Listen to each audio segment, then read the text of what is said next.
ਹਰ ਇੱਕ ਦੇ ਮਨ ਦੇ ਵਿੱਚ ਇੱਛਾ ਤਾਂ ਹੁੰਦੀ ਆ, ਅੰਦਰ ਆਸ਼ਾ ਤਾਂ ਜਨਮ ਲੈਂਦੀ ਹੀ ਲੈਂਦੀ ਆ। ਅੰਦਰ ਚਾਹਨਾ ਤਾਂ ਹੁੰਦੀ ਆ ਵੀ ਆਹ ਚੀਜ਼ ਅੱਜ ਜਾ ਕੇ ਮੰਗਣੀ ਆ। ਕੋਈ ਸ਼ੱਕ ਨਹੀਂ, ਸਾਰੇ ਹੀ ਮੰਗਦੇ ਹਨ। ਮੰਗਣਾ ਵੀ ਹੈ, ਮੁਬਾਰਕ ਹੈ ਕਿ ਧੰਨ ਗੁਰੂ ਗ੍ਰੰਥ ਸਾਹਿਬ ਜੀ ਦੇ ਸਨਮੁਖ ਖੜ ਕੇ ਬੇਨਤੀ ਕਰਕੇ ਗੁਰੂ ਪਿਤਾ ਜੀ ਤੋਂ ਮੰਗ ਰਹੇ ਹਾਂ। ਮੰਗਣਾ ਵੀ ਹੈ, ਕੋਈ ਸ਼ੱਕ ਨਹੀਂ। ਸਤਿਗੁਰੂ ਜੀ ਅੱਜ ਇਹੀ ਸਾਨੂੰ ਦੱਸ ਰਹੇ ਨੇ, ਕਹਿੰਦੇ ਇੱਛਾ ਮਨ ਕੀ ਪੂਰੀ ਹੈ। ਕਹਿੰਦੇ ਇੱਛਾ ਜਿਹੜੀ ਤੇਰੇ ਮਨ ਵਿੱਚ ਤੂੰ ਲੈ ਕੇ ਆਇਆ ਨਾ, ਉਹ ਪੂਰੀ ਹੋ ਜਾਵੇਗੀ।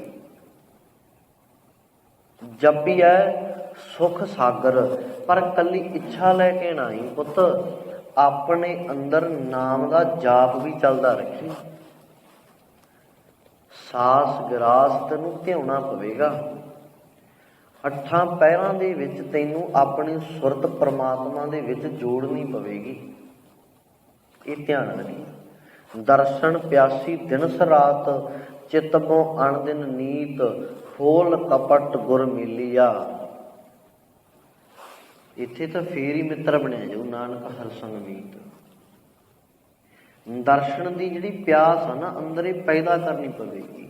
ਦਰਸ਼ ਤੇਰੇ ਕੀ ਪਿਆਸ ਮਨ ਲਾਗੀ। ਜਦੋਂ ਅੰਦਰ ਹੀ ਪੈਦਾ ਹੋ ਗਿਆ ਨਾ ਵੀ ਪਾਤਸ਼ਾਹ ਜੀ ਤੇਰੇ ਦਰਸ਼ਨ ਦੀ ਅੰਦਰ ਪਿਆਸ ਆ ਨਾ ਜਿਹੜੀ, ਇਹ ਜਾਗ ਗਈ। ਪਿਆਸ ਜਾਗਦੀ ਹੈ ਨਾ, ਅਸੀਂ ਪਾਣੀ ਵੱਲ ਨੂੰ ਭੱਜਦੇ ਹਾਂ।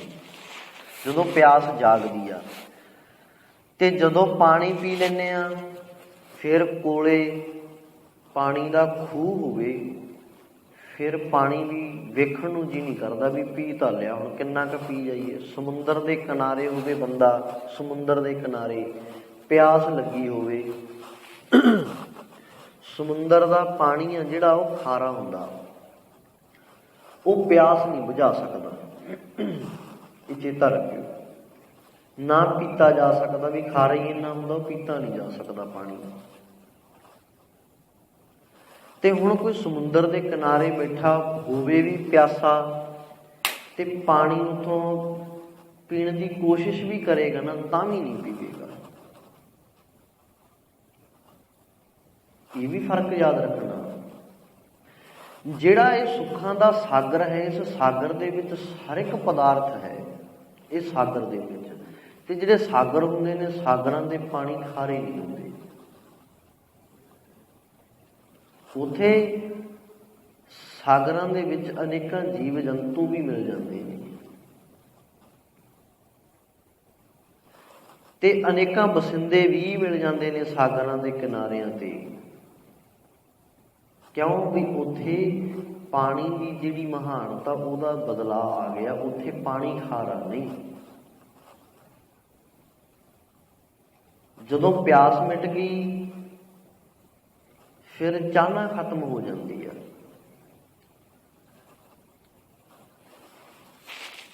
ਜਿਹੜਾ ਸੁੱਖ ਆ ਨਾ, ਇਹ ਕੁਝ ਸਮੇਂ ਲਈ ਆ। ਸੁੱਖ ਕੁਝ ਸਮੇਂ ਲਈ। ਵੈਸੇ ਤਾਂ ਪਾਤਸ਼ਾਹ ਜੀ ਨੇ ਬਾਣੀ ਵਿੱਚ ਸਾਨੂੰ ਦੱਸਿਆ, ਦੇਖੋ ਆਪਣੀ ਨਾ ਜ਼ਿੰਦਗੀ ਦੇ ਵਿੱਚ ਆ ਰਹੇ ਧੰਨ ਗੁਰੂ ਨਾਨਕ ਪਾਤਸ਼ਾਹ ਜੀ ਦੇ ਪ੍ਰਕਾਸ਼ ਪੁਰਬ ਤੋਂ ਪਹਿਲਾਂ ਹੀ, ਮੈਂ ਤਾਂ ਇਹ ਕਹੂੰ ਪਹਿਲਾਂ ਹੀ, ਆਪਣਾ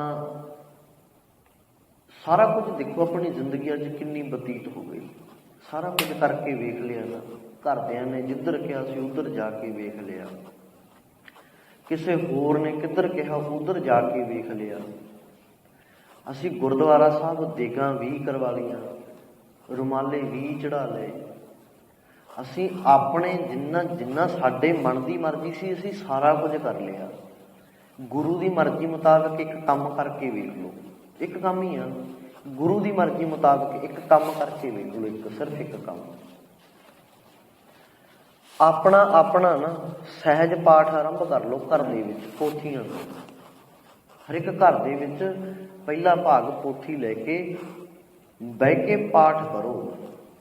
1 ਘੰਟਾ ਕਰ ਲਓ ਦਿਨ ਦੇ ਵਿੱਚ, 1 ਅੰਗ ਕਰ ਲਓ, ਕੋਈ ਫਰਕ ਨਹੀਂ, ਕੋਈ ਬਿਲਕੁਲ ਵਹਿਮ ਨਹੀਂ ਕਰਨਾ। ਬਾਣੀ ਪੜ੍ਹਨ ਲੱਗਿਆ ਤਾਂ ਵਹਿਮ ਕਰਨ, ਜਿਹੜੀ ਬਾਣੀ ਵਹਿਮ ਭਰਮ ਉਡਾਉਂਦੀ ਆ, ਖਤਮ ਕਰਦੀ ਆ, ਉੱਥੇ ਬਾਣੀ ਤੇ ਵਹਿਮ ਭਰਮ ਕਰਨਾ ਇਹ ਤਾਂ ਸਾਡੀ ਨਲਾਇਕੀ ਹੋਈ ਨਾ।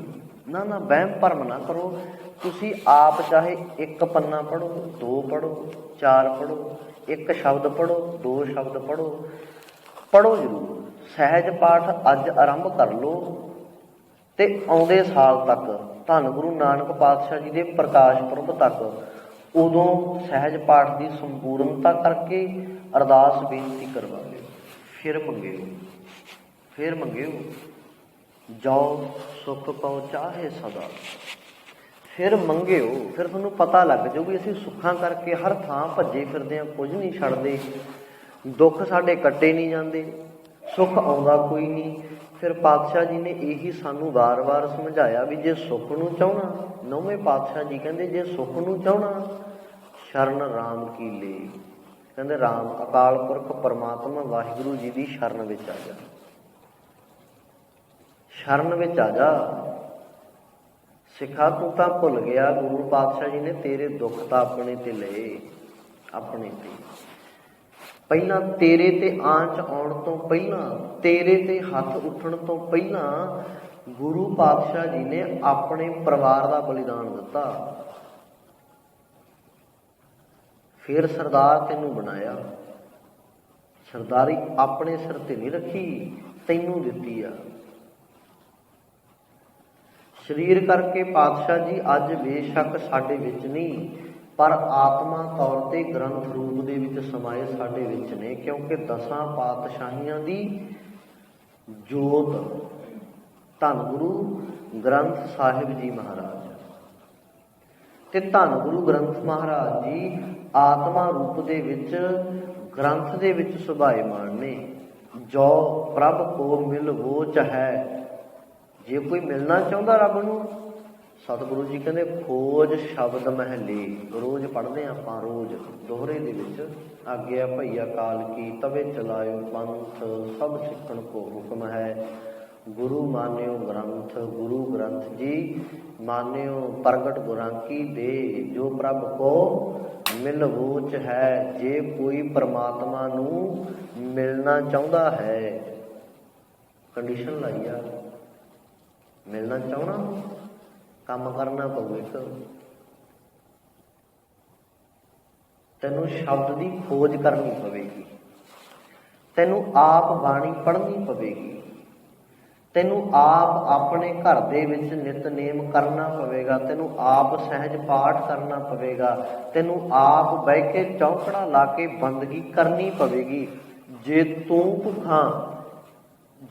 ਭੁੱਖਾ ਨਾ, ਤਾਂ ਇਹ ਮਨ ਵਿੱਚ ਚੇਤਾ ਰੱਖੀ, ਜੇ ਤੂੰ ਭੁੱਖਾ, ਤੇਰੀ ਭੁੱਖ ਘਰ ਦਾ ਹੋਰ ਜੀ ਰੋਟੀ ਖਾ ਕੇ ਦੂਰ ਨਹੀਂ ਕਰ ਸਕਦਾ। ਤਾਂ ਕਰ ਸਕਦਾ, ਗਵਾਂਢੀ ਰੋਟੀ ਖਾ ਲਵੇ ਤੇ ਤੂੰ ਰੱਜ ਜਾਵੇਂ, ਇਹ ਕਦੇ ਹੋ ਸਕਦਾ? ਆਪਣੇ ਆਪਣੇ ਅੰਦਰ ਵਿਚਾਰ ਕਰਕੇ ਵੇਖ ਲਵੋ ਵੀ ਗਵਾਂਢੀ ਰੋਟੀ ਖਾ ਲੇ, ਭੁੱਖ ਮੈਨੂੰ ਲੱਗੀ ਹੋਵੇ, ਵੀ ਮੈਂ ਰੱਜ ਜਾਵਾਂ ਉਹਦੇ ਰੋਟੀ ਖਾਣ ਨਾਲ। ਇਹ ਤਾਂ ਕਦੇ ਨਹੀਂ ਨਾ ਹੁੰਦਾ। ਜੇ ਏਦਾਂ ਨਹੀਂ ਹੁੰਦਾ, ਫਿਰ ਗੁਰਬਾਣੀ ਆਪ ਪੜ੍ਹਨੀ, ਜੇ ਕੋਈ ਤਕਲੀਫ ਆ, ਪੜ੍ਹਨੀ ਨਹੀਂ ਆਉਂਦੀ, ਜਾਂ ਮਨ ਦੇ ਵਿੱਚ ਕੋਈ ਸ਼ੰਕਾ, ਤਾਂ ਸੁਣਨੀ ਜ਼ਰੂਰ ਆ। ਆਹ 2 ਕਰਮ ਹੀ ਆ, ਬਾਣੀ ਪੜ੍ਹਨੀ ਤੇ ਸੁਣਨੀ। ਬਾਣੀ ਪੜ੍ਹ ਕੇ ਸੁਣ ਕੇ ਤੀਜਾ ਕਰਮ ਕਰਨਾ, ਮਨ ਵਿੱਚ ਪਿਆਰ ਰੱਖਣਾ ਵੀ ਧੰਨ ਗੁਰੂ ਨਾਨਕ ਪਾਤਸ਼ਾਹ ਜੀ ਦੇ ਨਾਲ ਗੱਲਾਂ ਕੀਤੀਆਂ ਨੇ। ਪੁੱਤਰਾਂ ਦੇ ਦਾਨੀ ਕਲਗੀਧਰ ਪਾਤਸ਼ਾਹ ਜੀ ਦਾ ਬਚਨ ਨੂੰ ਅਸੀਂ ਸੱਚ ਕਰਕੇ ਮੰਨਿਆ, ਕਲਗੀਧਰ ਪਾਤਸ਼ਾਹ ਜੀ ਨਾਲ ਗੱਲਾਂ ਕੀਤੀਆਂ ਨੇ। ਫਿਰ ਸਾਡੀ ਸੁਰਤ ਜਾਗੇਗੀ, ਫਿਰ ਮਨ ਦੇ ਵਿੱਚ ਜਿੰਨੀਆਂ ਵੀ ਇੱਛਾਵਾਂ ਨੇ ਨਾ, ਪਾਤਸ਼ਾਹ ਜੀ ਕਹਿੰਦੇ ਪੂਰੀਆਂ ਇੱਛਾ ਮਨ ਕੀ ਪੂਰੀ ਹੈ। ਜਪੀਏ ਸੁਖ ਸਾਗਰ, ਜਿੰਨਾ ਚਿਰ ਤੂੰ ਅੰਦਰ ਪਰਮਾਤਮਾ ਸੁੱਖਾਂ ਦੇ ਸਾਗਰ ਨੂੰ ਜਪਦਾ ਨਹੀਂ ਨਾ, ਉਹਨਾਂ ਚਿਰ ਤੇਰੀਆਂ ਇੱਛਾਵਾਂ ਪੂਰੀਆਂ ਨਹੀਂ ਹੁੰਦੀਆਂ। ਕੱਲ ਵੀ ਸਮਝਿਆ ਸੀ ਆਪਾਂ, ਇੱਛਾ ਵੀ ਸਹੀ ਹੋਣੀ ਚਾਹੀਦੀ ਆ, ਮੰਗ ਵੀ ਸਹੀ ਹੋਣੀ ਚਾਹੀਦੀ ਆ ਨਾ। ਐਵੇਂ ਨਾ ਮੰਗ ਹੋਰ ਹੀ ਕਰੀ ਜਾਈਏ ਕੋਈ, ਮੰਗ ਵੀ ਸਹੀ ਹੋਣੀ ਚਾਹੀਦੀ ਆ।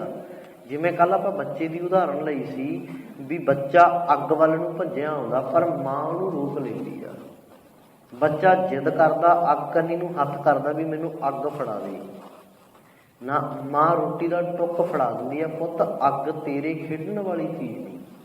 ਮਾਂ ਨੂੰ ਪਤਾ ਵੀ ਜੇ ਇਹਨੂੰ ਮੈਂ ਇਹ ਚੀਜ਼ ਦੇ ਦਿੱਤੀ ਹੱਥ ਸਾੜ ਲੈਣਾ, ਇਹਨੇ ਹੱਥ ਸਾੜ ਲੈਣਾ, ਫਿਰ ਦੁੱਖ ਭੋਗੂਗਾ, ਤਕਲੀਫ ਹੋਵੇਗੀ, ਦਰਦ ਹੋਵੇਗਾ। ਕਿੰਨੇ ਦਿਨ ਪਤਾ ਨਹੀਂ, ਪਤਾ ਨਹੀਂ, 5 ਦਿਨ 10 ਦਿਨ ਕਿੰਨੇ ਦਿਨ ਪਤਾ ਨਹੀਂ, ਪਰ ਦੁੱਖ ਭੋਗੇਗਾ ਜ਼ਰੂਰ। ਇਸੇ ਕਰਕੇ ਜਦੋਂ ਗੁਰੂ ਮਾਤਾ ਸਾਡੇ ਵੱਲ ਧਿਆਨ ਦਿੰਦੀ ਹੈ ਨਾ, ਗੁਰੂ ਮਾਤਾ ਸਾਡਾ, ਤੇ ਉਦੋਂ ਗੁਰੂ ਪਾਤਸ਼ਾਹ ਵੀ ਸਾਡੇ ਜਿਹੜੀਆਂ ਮਨ ਦੀਆਂ ਇੱਛਾਵਾਂ ਨੇ ਨਾ, ਅਸੀਂ ਬੱਚੇ ਦੀ ਨਿਆਈ ਹਾਂ, ਰਾਮਈਆ ਹਾਂ ਵਾਰਕ ਤੇਰਾ, ਅਸੀਂ ਤਾਂ ਉਹਦੇ ਪੁੱਤਰ ਆ ਨਾ, ਵਾਰਕਾਂ ਬੱਚੇ ਆ। ਜਦੋਂ ਉਹਦੇ ਅੱਗੇ ਇੱਛਾ ਰੱਖਾਂਗੇ ਨਾ, ਗੁਰੂ ਮਾਤਾ ਪਹਿਲਾਂ ਵੇਖਦੀ ਆ ਸਾਡੀ, ਗੁਰੂ ਮਾਤਾ ਪਿਤਾ ਪਾਤਸ਼ਾਹ ਜੀ ਵੇਖਦੇ ਆ ਪਹਿਲਾਂ ਵੀ ਇੱਛਾ ਕਿਹੋ ਜਿਹੀ ਆ, ਜਿਹੜੀ ਮਨ ਦੀ ਭਾਵਨਾ ਮਨ ਵਿੱਚ ਜਾਗੀ ਆ ਉਹ ਕਿਹੋ ਜਿਹੀ ਆ, ਵੀ ਇਹ ਜਿਹੜੀ ਮੰਗ ਰਿਹਾ ਇਹ ਸਹੀ ਮੰਗ ਰਿਹਾ, ਇਹ ਗੁਰਮਤਿ ਦੀ ਰੌਸ਼ਨੀ ਦੇ ਵਿੱਚ ਤਰਾਸਿਆ ਜਾਣਾ। ਤੈਨੂੰ ਵੇਖ ਲਾ, ਮੰਗ ਸਹੀ ਰੱਖ, ਮੰਗ ਸਹੀ ਰੱਖ ਲਾ, ਮੰਗ ਪੂਰੀ ਹੋਵੇਗੀ। ਪਰ ਜਿੰਨਾ ਚਿਰ ਅਸੀਂ ਆਪ ਗੁਰਬਾਣੀ ਪੜ੍ਹਦੇ ਨਹੀਂ ਜਾਂ ਆਪ ਚੰਗੀ ਤਰ੍ਹਾਂ ਬਹਿ ਕੇ ਯੋਗ ਪਾਠੀ ਤੋਂ ਸੁਣਦੇ ਨਹੀਂ, ਅੱਜ ਇਹ ਵੀ ਤਕਲੀਫ ਬਣ ਗਈ, ਅਸੀਂ ਪਾਠ ਕਰਨੋਂ ਹਟ ਗਏ, ਕਰਾਉਣ ਲੱਗ ਪਏ, ਤੇ ਜਿਹੜੇ ਪਹਿਲਾਂ ਪਾਠੀ ਹੁੰਦੇ ਸੀ ਉਹ ਉੱਚੀ ਉੱਚੀ ਬੋਲ ਕੇ ਪਾਠ ਕਰਿਆ ਕਰਦੇ ਸੀ। ਮਾਫ਼ ਕਰਿਓ, ਤਰਾਸਦੀ ਆ ਇਹ ਸਾਡੀ ਵੀ, ਅਸੀਂ ਧਿਆਨ ਹੀ ਦੇਣੋਂ ਹਟ ਗਏ ਨਾ। ਸਾਡੇ ਵੀ ਪਾਠੀ ਕੀ ਕਰਦੇ ਅੱਜ ਉਹ ਵੀ ਉਹਨਾਂ ਨੂੰ ਵੀ ਪਤਾ ਵੀ ਘਰ ਵਾਲੇ ਤਾਂ ਕਿਸੇ ਬੈਠਣਾ ਤਾਂ ਹੈ ਨਹੀਂ, ਨਾ ਇਹਨਾਂ ਨੇ ਕਿੱਥੇ ਬੈਠਣਾ ਘਰ ਵਾਲਿਆਂ ਨੇ, ਉਹ ਫਿਰ ਆਪਦੀ ਵਿਚਾਰਾ ਡਿਊਟੀ ਪੂਰੀ ਕਰਦਾ। ਸਪਸ਼ਟ ਜੀ ਗੱਲ ਹੈ ਜੀ, ਉਹ ਆਪਦੀ ਡਿਊਟੀ ਪੂਰੀ ਕਰਕੇ ਚੱਲਦਾ ਬਣਦਾ। ਉਹਨੂੰ ਕੀ ਆ, ਉਹਨੇ ਜਿਹੜਾ ਆਪਣਾ ਪਰਿਵਾਰ ਦਾ ਖਰਚਾ ਉਹ ਤੁਹਾਡੇ ਤੋਂ ਲੈ ਜਾਣਾ। ਬਾਣੀ ਦਾ ਤਾਂ ਕੋਈ ਮੁੱਲ ਨਹੀਂ, ਨਾ ਕੋਈ ਦੇ ਸਕਦਾ। ਦੁਨੀਆ ਦੇ ਵਿੱਚ ਕੋਈ ਤਾਕਤ ਨਹੀਂ ਜਿਹੜਾ ਬਾਣੀ ਦਾ ਮੁੱਲ ਦੇ ਸਕੇ ਨਾ। ਇਸ ਕਰਕੇ ਅਸੀਂ ਆਪ ਪਾਠ ਸ਼ੁਰੂ ਕਰਨਾ ਕਰੀਏ। ਸਾਨੂੰ ਨਹੀਂ ਪਤਾ ਲੱਗਦਾ ਵੀ ਗ੍ਰੰਥੀ ਜੋ ਆ ਰਹੇ ਨੇ ਪਾਠ ਕਰਨ ਵੀ ਉਹ ਕਿਵੇਂ ਪਾਠ ਕਰ ਰਹੇ ਨੇ, ਕਰ ਵੀ ਰਹੇ ਨੇ ਜਾਂ ਕਰ ਹੀ ਰਹੇ ਨੇ। ਸਮਝ ਜਾਣਾ ਚਾਹੀਦਾ, ਸਮਝ ਜਾਈਏ। ਬੜਾ ਲੰਮਾ ਚਿਰ ਸਮਾਂ ਲੰਘਾ ਦਿੱਤਾ, ਗੁਰੂ ਸਾਹਿਬ ਜੀ ਦੇ ਸਨਮੁਖ ਬੈਠੇ ਹਾਂ ਅੱਜ। ਇਹ ਪ੍ਰਣ ਕਰ ਲਈਏ ਪੱਕਾ ਮਨ ਦੇ ਅੰਦਰ ਵੀ ਆਪਣੀ ਜ਼ਿੰਦਗੀ ਦੇ ਵਿੱਚ ਇੱਕ ਸਹਿਜ ਪਾਠ ਅਸੀਂ ਆਪ ਖੁਦ ਕਰਨਾ। ਆਪਣੇ ਸਰੀਰ ਦੇ ਚੱਲਣ ਤੋਂ ਪਹਿਲਾਂ ਇਹ ਮਨ ਵਿੱਚ ਧਾਰਨ ਕਰਕੇ ਰੱਖੋ, ਗੁਰੂ ਨੂੰ ਮਿਲ ਕੇ ਜਾਣਾ। ਘੱਟੋ ਘੱਟ ਅੱਖਾਂ ਨਾਲ ਤੇ ਕੰਨਾਂ ਨਾਲ ਸੁਣ ਕੇ, ਮੁਖ ਨਾਲ ਬੋਲ ਕੇ, ਆਹ ਇੰਦਰੇ ਤਾਂ ਪਵਿੱਤਰ ਕਰ ਲਈਏ ਨਾ। ਅੱਖਾਂ ਨਾਲ ਬੜਾ ਕੁਝ ਵੇਖ ਲਿਆ, ਹੁਣ 1 ਸਾਲ ਰੋਕ ਲਵੋ, ਬਾਣੀ ਵੇਖੋ, ਗੁਰੂ ਦਾ ਦਰਸ਼ਨ ਕਰੋ, ਦੀਦਾਰਾ ਕਰੋ। ਗੁਰੂ ਕੀ ਬਾਣੀ ਜਦੋਂ ਦੇਖ ਕੇ ਪੜ੍ਹੋਗੇ, ਮੁਖ ਤੋਂ ਸੁਣੋਗੇ, ਕੰਨਾਂ ਨਾਲ, ਦਿਮਾਗ ਨਾਲ ਉਹਨੂੰ ਸੋਚੋਗੇ ਵੀ ਇਹ ਗੁਰੂ ਪਾਤਸ਼ਾਹ ਜੀ ਨੇ ਲਿਖਿਆ ਕੀ ਆ, ਕਿਉਂ ਲਿਖਿਆ, ਵਾਕਈ ਮੇਰੇ ਲਈ ਲਿਖਿਆ। ਗੁਰੂ ਅਮਰਦਾਸ ਪਾਤਸ਼ਾਹ ਜੀ ਨੇ ਤਾਂ ਇਹੀ ਬੁੱਝਿਆ ਸੀ, ਸਿਰਫ ਸੁਣਿਆ ਸੀ। ਗੁਰੂ ਅਮਰਦਾਸ ਪਾਤਸ਼ਾਹ ਜੀ ਨੇ ਆਪਣੀ ਭਤੀਜ ਨੂੰਹ ਕੋਲੋਂ ਸੁਣਿਆ ਸੀ, ਗੁਰੂ ਅੰਗਦ ਸਾਹਿਬ ਜੀ ਦੀ ਪੁੱਤਰੀ, ਉਹਨਾਂ ਤੋਂ ਸੁਣਿਆ ਸੀ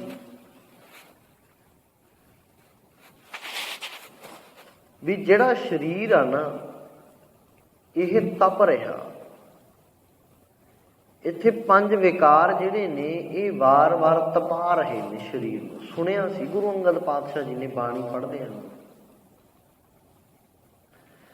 ਕਾਇਆ ਆਰਨ ਮਨ ਵਿੱਚ ਲੋਹਾ, 5 ਅਗਣ ਤਿਤ ਲਾਗ ਰਹੀ। ਸੁਣਿਆ ਸੀ ਵੀ ਕਾਇਆ ਸਰੀਰ, ਆਰਨ ਕਹਿੰਦੇ ਨੇ ਜਿਹੜਾ ਮਿਸਤਰੀ ਭਰਾ, ਤਰਖਾਣ ਵੀਰ ਸਾਰੇ ਜਾਣਦੇ ਆ ਲਗਭਗ ਆਰਨ ਕਿਹਨੂੰ ਕਹਿੰਦੇ ਨੇ। ਅੱਗ ਦੀ ਭੱਠੀ ਜਿਹਦੇ ਵਿੱਚ ਅੱਗ ਫੂਕੀ ਜਾਂਦੀ ਆ। ਸਤਿਗੁਰੂ ਜੀ ਕਹਿੰਦੇ ਕਾਇਆ ਆਰਨ, ਇਹ ਆਰਨ ਬਣ ਚੁੱਕੀ ਆ।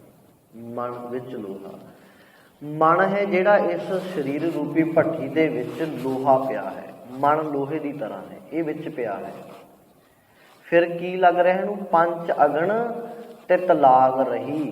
ਕਹਿੰਦੇ ਇਸ ਮਨ ਲੋਹੇ ਨੂੰ ਪੰਜ ਵਿਕਾਰਾਂ ਦੀ ਅੱਗ ਜਿਹੜੀ ਆ ਨਾ ਦਿਨੋਂ ਦਿਨ ਸਾੜੀ ਤੁਰੀ ਜਾਂਦੀ ਆ, ਦਿਨੋਂ ਦਿਨ ਸਾੜੀ ਤੁਰੀ ਜਾਂਦੀ ਆ। ਇਹ ਮਨ ਰੂਪੀ ਲੋਹਾ ਇਸ ਸਰੀਰ ਰੂਪੀ ਆਰਨ ਵਿੱਚ ਪੰਜ ਵਿਕਾਰਾਂ ਦੀ ਅੱਗ ਦੇ ਨਾਲ ਦਿਨ ਪਰ ਰਾਤ ਸੜਦਾ ਪਿਆ। ਮੰਜੇ ਤੋਂ ਉੱਠ ਕੇ ਖੜੇ ਹੋ ਗਏ, ਆ ਕੇ ਕੋਲ ਖੜ ਗਏ ਤੇ ਵੇਖਿਆ ਬੀਬੀ ਨੇ, ਹੱਥ ਜੋੜ ਕੇ ਕਿਹਾ ਵੀ ਹਾਂਜੀ ਪਿਤਾ ਜੀ। ਤੇ ਕਹਿਣ ਲੱਗੇ ਬੱਚੀਏ, ਜਿਹੜਾ ਤੂੰ ਆ ਪੜ੍ਹ ਰਹੀ ਸੀ ਇਹ ਤੂੰ ਕਿੱਥੋਂ ਸਿੱਖਿਆ? ਕਹਿੰਦੇ ਜੀ ਇਹ ਬਾਣੀ ਆ। ਕਹਿੰਦੇ ਬਾਣੀ? ਕਹਿੰਦੇ ਹਾਂਜੀ ਇਹ ਧੰਨ ਗੁਰੂ ਨਾਨਕ ਪਾਤਸ਼ਾਹ ਜੀ ਦੀ ਬਾਣੀ ਆ। ਕਹਿੰਦੇ ਕਿੱਥੇ ਨੇ ਉਹ? ਕਹਿੰਦੇ ਜੀ ਉਹ ਤਾਂ ਸਰੀਰ ਕਰਕੇ ਹੈ ਨਹੀਂ, ਜੋਤ ਕਰਕੇ ਮੇਰੇ ਪਿਤਾ ਜੀ ਕੋਲ ਨੇ। ਜੋਤ ਕਰਕੇ ਮੇਰੇ ਪਿਤਾ ਜੀ ਨੂੰ ਮਾਣ ਦਿੱਤਾ ਉਹਨਾਂ ਨੇ, ਜੋਤ ਕਰਕੇ। ਦੂਜੇ ਰੂਪ ਦੇ ਵਿੱਚ ਗੁਰੂ ਅੰਗਦ ਸਾਹਿਬ ਗੁਰਗੱਦੀ ਨਾਨਕ ਗੱਦੀ ਤੇ ਵਿਰਾਜਮਾਨ ਨੇ। ਜਾ ਵੜੇ, ਕੁੜਮ ਸੀ ਨਾ, ਹੁਣ ਆਪਸ ਵਿੱਚ ਕੁੜਮ ਸੀਗੇ, ਪਰ ਕੁੜਮਾਚਾਰੀ ਨਹੀਂ ਰੱਖੀ। ਹੱਥ ਜੋੜ ਕੇ ਜਾ ਕੇ ਦਰ ਉੱਤੇ ਖੜ ਗਏ ਵੀ ਪਾਤਸ਼ਾਹ ਅੱਜ ਮੈਂ ਸਿੱਖ ਬਣ ਕੇ ਆਇਆ, ਮੈਨੂੰ ਸਿੱਖ ਬਣਾ ਦੇ। ਕਿੰਨੀ ਉਮਰ ਆ ਜੀ? ਪਤਾ ਕਿੰਨੀ ਉਮਰ ਆ? 62 ਸਾਲ ਦੀ ਉਮਰ। ਅੱਜ ਗੁਰੂ ਪਾਤਸ਼ਾਹ ਜੀ ਜਦੋਂ ਧੰਨ ਗੁਰੂ ਅੰਗਦ ਪਾਤਸ਼ਾਹ ਜੀ ਕੋਲੇ ਜਾ ਕੇ ਖੜੇ ਨੇ ਨਾ, ਅਮਰਦਾਸ ਜੀ ਸਿੱਖ ਬਣ ਕੇ ਖੜੇ ਨੇ। 62 ਸਾਲ ਦੀ ਉਮਰ ਆ। 62 ਸਾਲ ਦੀ ਉਮਰ ਤੱਕ ਪਹਿਲਾਂ 62 ਸਾਲ ਦੀ ਉਮਰ ਤੱਕ ਧਾਰਮਿਕ ਕਰਮ ਦੇਖੋ। ਇਹ ਨਾ ਸੋਚੋ ਵੀ ਅਸੀਂ ਧਾਰਮਿਕ ਕਰਮ ਕਰੀ ਜਾਂਦੇ ਆ। ਉਹਨਾਂ ਨੇ ਵੀ ਕੀਤੇ ਪਰ ਕਿਸੇ ਲੇਖੇ ਨਹੀਂ ਪਏ। ਉਹਨਾਂ ਨੇ ਵੀ ਕੀਤੇ। ਧੰਨ ਗੁਰੂ ਅਮਰਦਾਸ ਪਾਤਸ਼ਾਹ ਜੀ ਵੈਸ਼ਨੋ ਦੇਵੀ ਦੀ ਪੂਜਾ ਕਰਨ ਦੇ ਲਈ ਨੰਗੇ ਪੈਰੀ ਜਾਇਆ ਕਰਦੇ ਸੀ।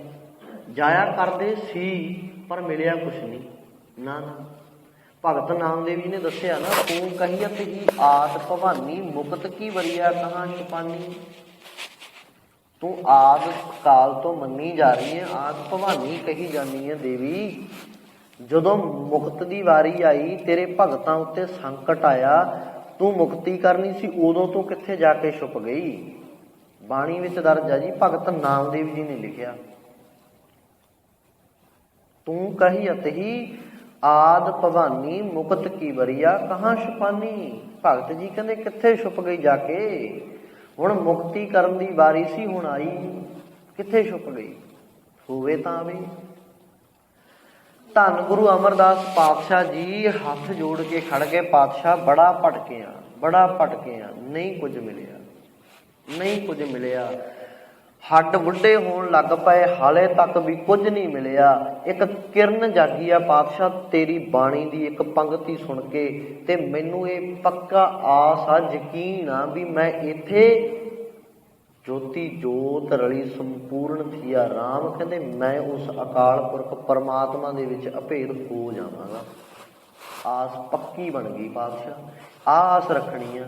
ਮੰਗਣਾ ਮੰਗਣ ਨੀਕਾ ਹਰ ਜਸ ਗੁਰ ਤੇ ਮੰਗਣਾ। ਕਹਿੰਦੇ ਮੰਗੋ ਮੰਗੋ, ਕੋਈ ਮੰਗਣਾ ਥੋੜੀ ਮਾੜਾ। ਮੰਗਣਾ ਮੰਗਣ ਨੀਕਾ, ਨੀਕਾ ਦਾ ਅਰਥ ਹੁੰਦਾ ਚੰਗਾ। ਕਹਿੰਦੇ ਚੰਗਾ, ਚੰਗੀ ਗੱਲ ਆ, ਮੰਗੋ। ਪਰ ਕੀ ਮੰਗੋ? ਵਧੀਆ ਚੀਜ਼ ਮੰਗੋ। ਕਿਹੜੀ? ਹਰ ਜਸ ਗੁਰ ਤੇ ਮੰਗਣਾ। ਹਰੀ ਪਰਮਾਤਮਾ ਦਾ ਜਸ, ਸਿਫਤ ਸਲਾਹ ਕਰਨੀ, ਉਹਦੀ ਵਡਿਆਈ ਗਾਉਣੀ, ਉਹਦੇ ਕਹੇ ਮੁਤਾਬਕ ਜ਼ਿੰਦਗੀ ਬਤੀਤ ਕਰਨੀ ਹੀ ਅਸਲੀ ਮੰਗਣਾ ਹੈ। ਜਦੋਂ ਮੰਗੀ ਪਰਮਾਤਮਾ ਨੂੰ ਲਿਆ, ਪਿੱਛੇ ਸਾਰਾ ਕੁਝ ਹੀ ਆ ਜਾਣਾ, ਰਹਿਣਾ ਹੀ ਕੁਝ ਨਹੀਂ ਪਿੱਛੇ। ਫਿਰ ਪਿੱਛੇ ਕੀ ਰਹਿ ਗਿਆ? ਜਦੋਂ ਪਰਮਾਤਮਾ ਹੀ ਮੰਗ ਲਿਆ, ਪਿੱਛੇ ਕੁਝ ਨਹੀਂ ਰਿਹਾ।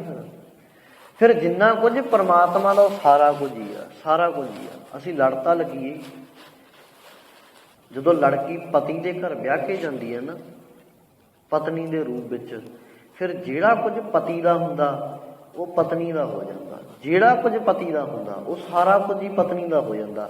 ਜਿੰਨੀਆਂ ਪਤੀ ਦੀਆਂ ਰਿਸ਼ਤੇਦਾਰੀਆਂ ਹੁੰਦੀਆਂ ਨੇ ਲੜਕੇ ਦੀਆਂ, ਉਹ ਸਾਰੀਆਂ ਰਿਸ਼ਤੇਦਾਰੀਆਂ ਹੀ ਪਤਨੀ ਦੀਆਂ ਵੀ ਹੋ ਜਾਂਦੀਆਂ। ਜਿੰਨੀਆਂ ਚਾਚੇ ਤਾਏ ਮਾਮੇ ਮਾਸੜ ਫੁੱਫੜ ਜਿੰਨੇ ਵੀ ਸਾਰੇ ਦੇ ਸਾਰੇ ਭੈਣ ਭਰਾ ਜੋ ਵੀ ਰਿਸ਼ਤੇਦਾਰ ਸਾਰੇ ਦੇ ਸਾਰੇ, ਪਤਨੀ ਪਤੀ ਦੇ ਘਰ ਆਉਂਦੀ ਆ, ਟੇਕ ਭਰੋਸਾ ਆਸਰਾ ਸਿਰਫ ਪਤੀ ਦਾ, ਹੋਰ ਕਿਸੇ ਦਾ ਨਹੀਂ। ਸੁਹਾਗਣ ਵਾਲਾ ਜੀਵਨ ਸਾਰਾ ਕੁਝ ਪਤੀ ਦਾ ਪਤਨੀ ਦਾ ਹੋ ਜਾਂਦਾ। ਆਪਾਂ ਸਾਰੀ ਪਤੀ ਪਤਨੀ ਪਰਿਵਾਰਕ ਰਿਸ਼ਤਿਆਂ ਦੇ ਵਿੱਚ ਬੱਝੇ ਹੋਏ ਆ ਨਾ, ਸਾਨੂੰ ਇਹ ਗੱਲਾਂ ਪਤਾ ਹੀ ਨਹੀਂ। ਬਸ ਇਸ ਜੀਵ ਇਸਤਰੀ ਨੇ ਉਸ ਪਤੀ ਪਰਮਾਤਮਾ ਦੇ ਨਾਲ ਜੁੜਨਾ ਹੈ। ਜਦੋਂ ਪਤੀ ਪਰਮਾਤਮਾ ਨਾਲ ਜੁੜ ਗਏ, ਫਿਰ ਪਤੀ ਦਾ ਪਿੱਛੇ ਸਾਰਾ ਕੁਝ ਆਪਣਾ। ਫਿਰ ਜਾਇਦਾਦ ਆ ਜਿਹੜੀ, ਜਿੰਨੀ ਪਤੀ ਨੂੰ ਹੈਗੀ ਆ ਉਨੀ ਪਤਨੀ ਦੀ ਵੀ ਆ ਨਾ, ਤਾਂ ਬਰੋਬਰ ਹੱਕਦਾਰ ਆ।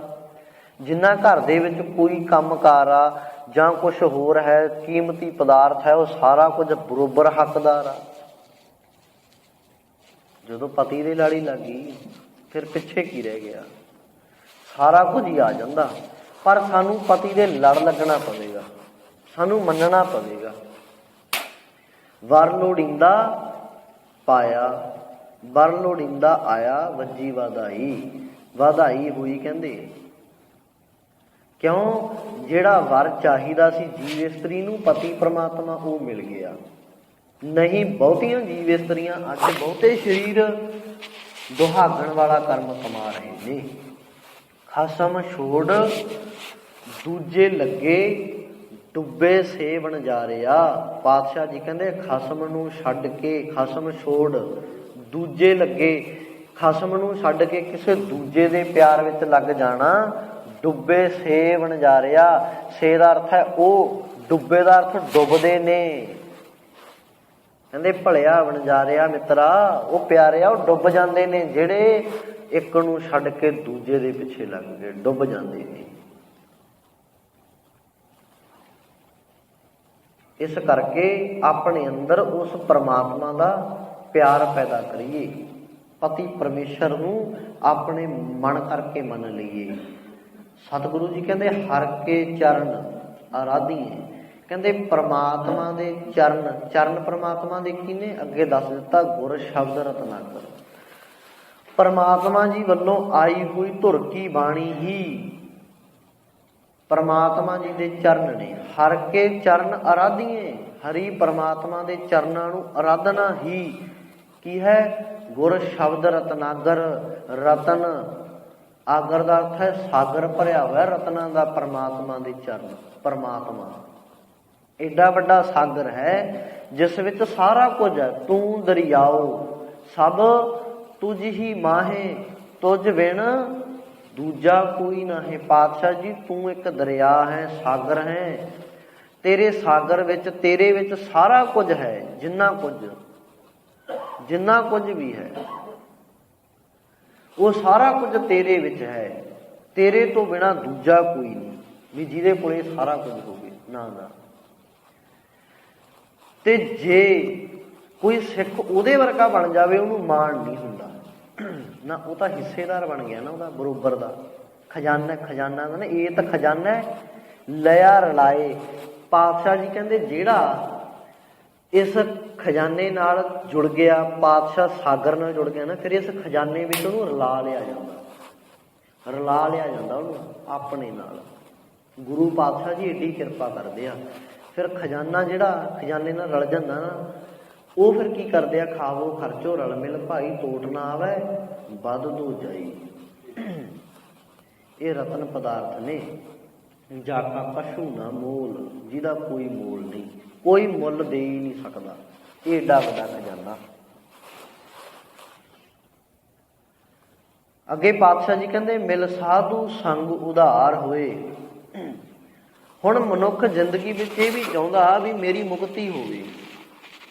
ਕਈ ਮਾਫ ਕਰਿਓ, ਆਮ ਕਰਕੇ ਨਾ ਬੜੇ ਲੰਬੇ ਸਮੇਂ ਤੋਂ ਰੀਤ ਚੱਲਦੀ ਆ ਰਹੀ ਆ ਵੀ ਮੁਕਤੀ ਆ ਨਾ ਜਿਹੜੀ, ਇਹ ਮਰਨ ਤੋਂ ਬਾਅਦ ਕੁਝ ਪਾਠ ਪੂਜਾ ਕਰੇ ਤੋਂ ਹੀ ਹੁੰਦੀ ਆ। ਮੁਕਤੀ ਪਾਠ ਪੂਜਾ ਕਰੇ ਤੋਂ ਬਾਅਦ ਹੀ ਹੁੰਦੀ ਹੈ। ਪਾਤਸ਼ਾਹ ਜੀ ਕਹਿੰਦੇ ਨਹੀਂ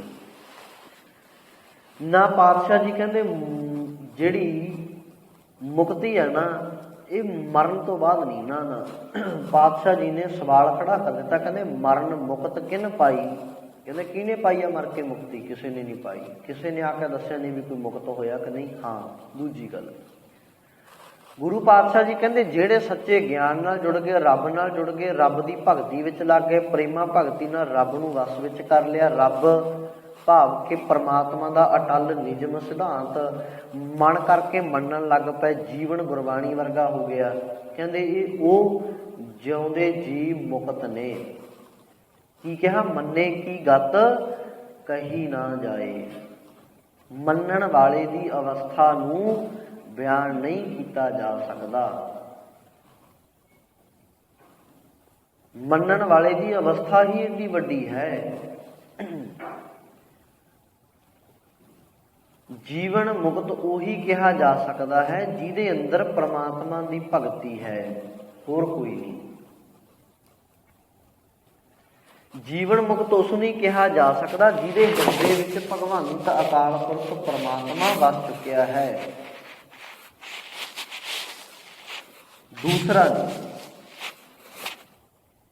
ਜੀਵਨ ਮੁਕਤ ਜਿਸ ਹਿਰਦੈ ਭਗਵੰਤ, ਸੁਖਮਨੀ ਸਾਹਿਬ ਦੇ ਵਿੱਚ ਪੜ੍ਹਦੇ ਆ ਨਾ। ਦੇਖੋ ਸੁਖਮਨੀ ਸਾਹਿਬ ਦੇ ਵਿੱਚ ਨਾ ਬਹੁਤ ਗੱਲਾਂ ਸਾਨੂੰ ਕਲੀਅਰ ਕਰ ਦਿੱਤੀਆਂ ਗੁਰੂ ਪਾਤਸ਼ਾਹ ਨੇ। ਸੌਖੀ ਬਾਣੀ ਆ, ਕੋਈ ਔਖੀ ਬਾਣੀ ਨਹੀਂ ਵੀ ਪੜ੍ਹਨੀ ਨਹੀਂ ਆਉਂਦੀ, ਨਾ ਨਾ। ਪੰਜਾਬੀ ਪੜ੍ਹਨ ਵਾਲਾ ਹਰ ਇੱਕ ਪੜ੍ਹ ਸਕਦਾ। ਸੌਖੀ ਬਾਣੀ ਆ, ਬਿਲਕੁਲ ਔਖੀ ਬਾਣੀ ਨਹੀਂ, ਨਾ ਨਾ। ਮਹਿੰਗਾ ਸ਼ਬਦ ਸੁਖਮਨੀ ਸਾਹਿਬ ਦੇ ਵਿੱਚ ਕਿਤੇ ਵੀ ਨਹੀਂ। ਸਾਰੇ ਬਿਲਕੁਲ ਸਸਤੇ ਸੌਖੇ ਸ਼ਬਦ ਨੇ ਜਿਹੜੇ ਆਮ ਬੰਦੇ ਨੂੰ ਵੀ ਸਮਝ ਆ ਜਾਣਗੇ, ਆਮ ਬੰਦੇ ਨੂੰ। ਹੁਣ ਇਹਦੇ ਵਿੱਚ ਦੱਸਣ ਦੀ ਕੀ ਲੋੜ ਆ? ਮਾਨੁਕੀ ਟੇਕ ਬਿਰਥੀ ਸਭ ਜਾਣ, ਦੇਵਨ ਕਉ ਏਕੈ ਭਗਵਾਨ। ਕੀ ਸਮਝਣਾ ਔਖਾ ਭਾਈ? ਮਨੁੱਖ ਦੀ ਟੇਕ, ਮਨੁੱਖ ਦਾ ਆਸਰਾ ਲੈਣਾ ਗਲਤ ਗੱਲ ਹੈ। ਜੀਵਨ ਵਿਅਰਥ ਚਲਿਆ ਜਾਂਦਾ। ਦੇਣ ਵਾਲਾ ਇੱਕੋ ਰੱਬ ਹੈ। ਦੇਵਨ ਕਉ ਇੱਕੋ ਭਗਵਾਨ। ਇੱਕੋ ਰੱਬ ਹੈ ਦੇਣ ਵਾਲਾ, ਹੋਰ ਦੂਜਾ ਦੇਣ ਵਾਲਾ ਕੋਈ ਕੁਝ ਨਹੀਂ। ਸਭ ਫਾਲਤੂ, ਬੇਕਾਰ, ਵਿਅਰਥ ਹੈ। ਇਸ ਕਰਕੇ ਬੰਦਿਆਂ ਦੇ ਪਿੱਛੇ ਲੱਗਣਾ ਛੱਡ ਦੇ। ਬੰਦੇ ਦਾ ਭਾਵ ਜਿਹੜੇ ਆਪੂ ਬਣੇ ਮਹਾਂਪੁਰਸ਼ ਬਾਬੇ।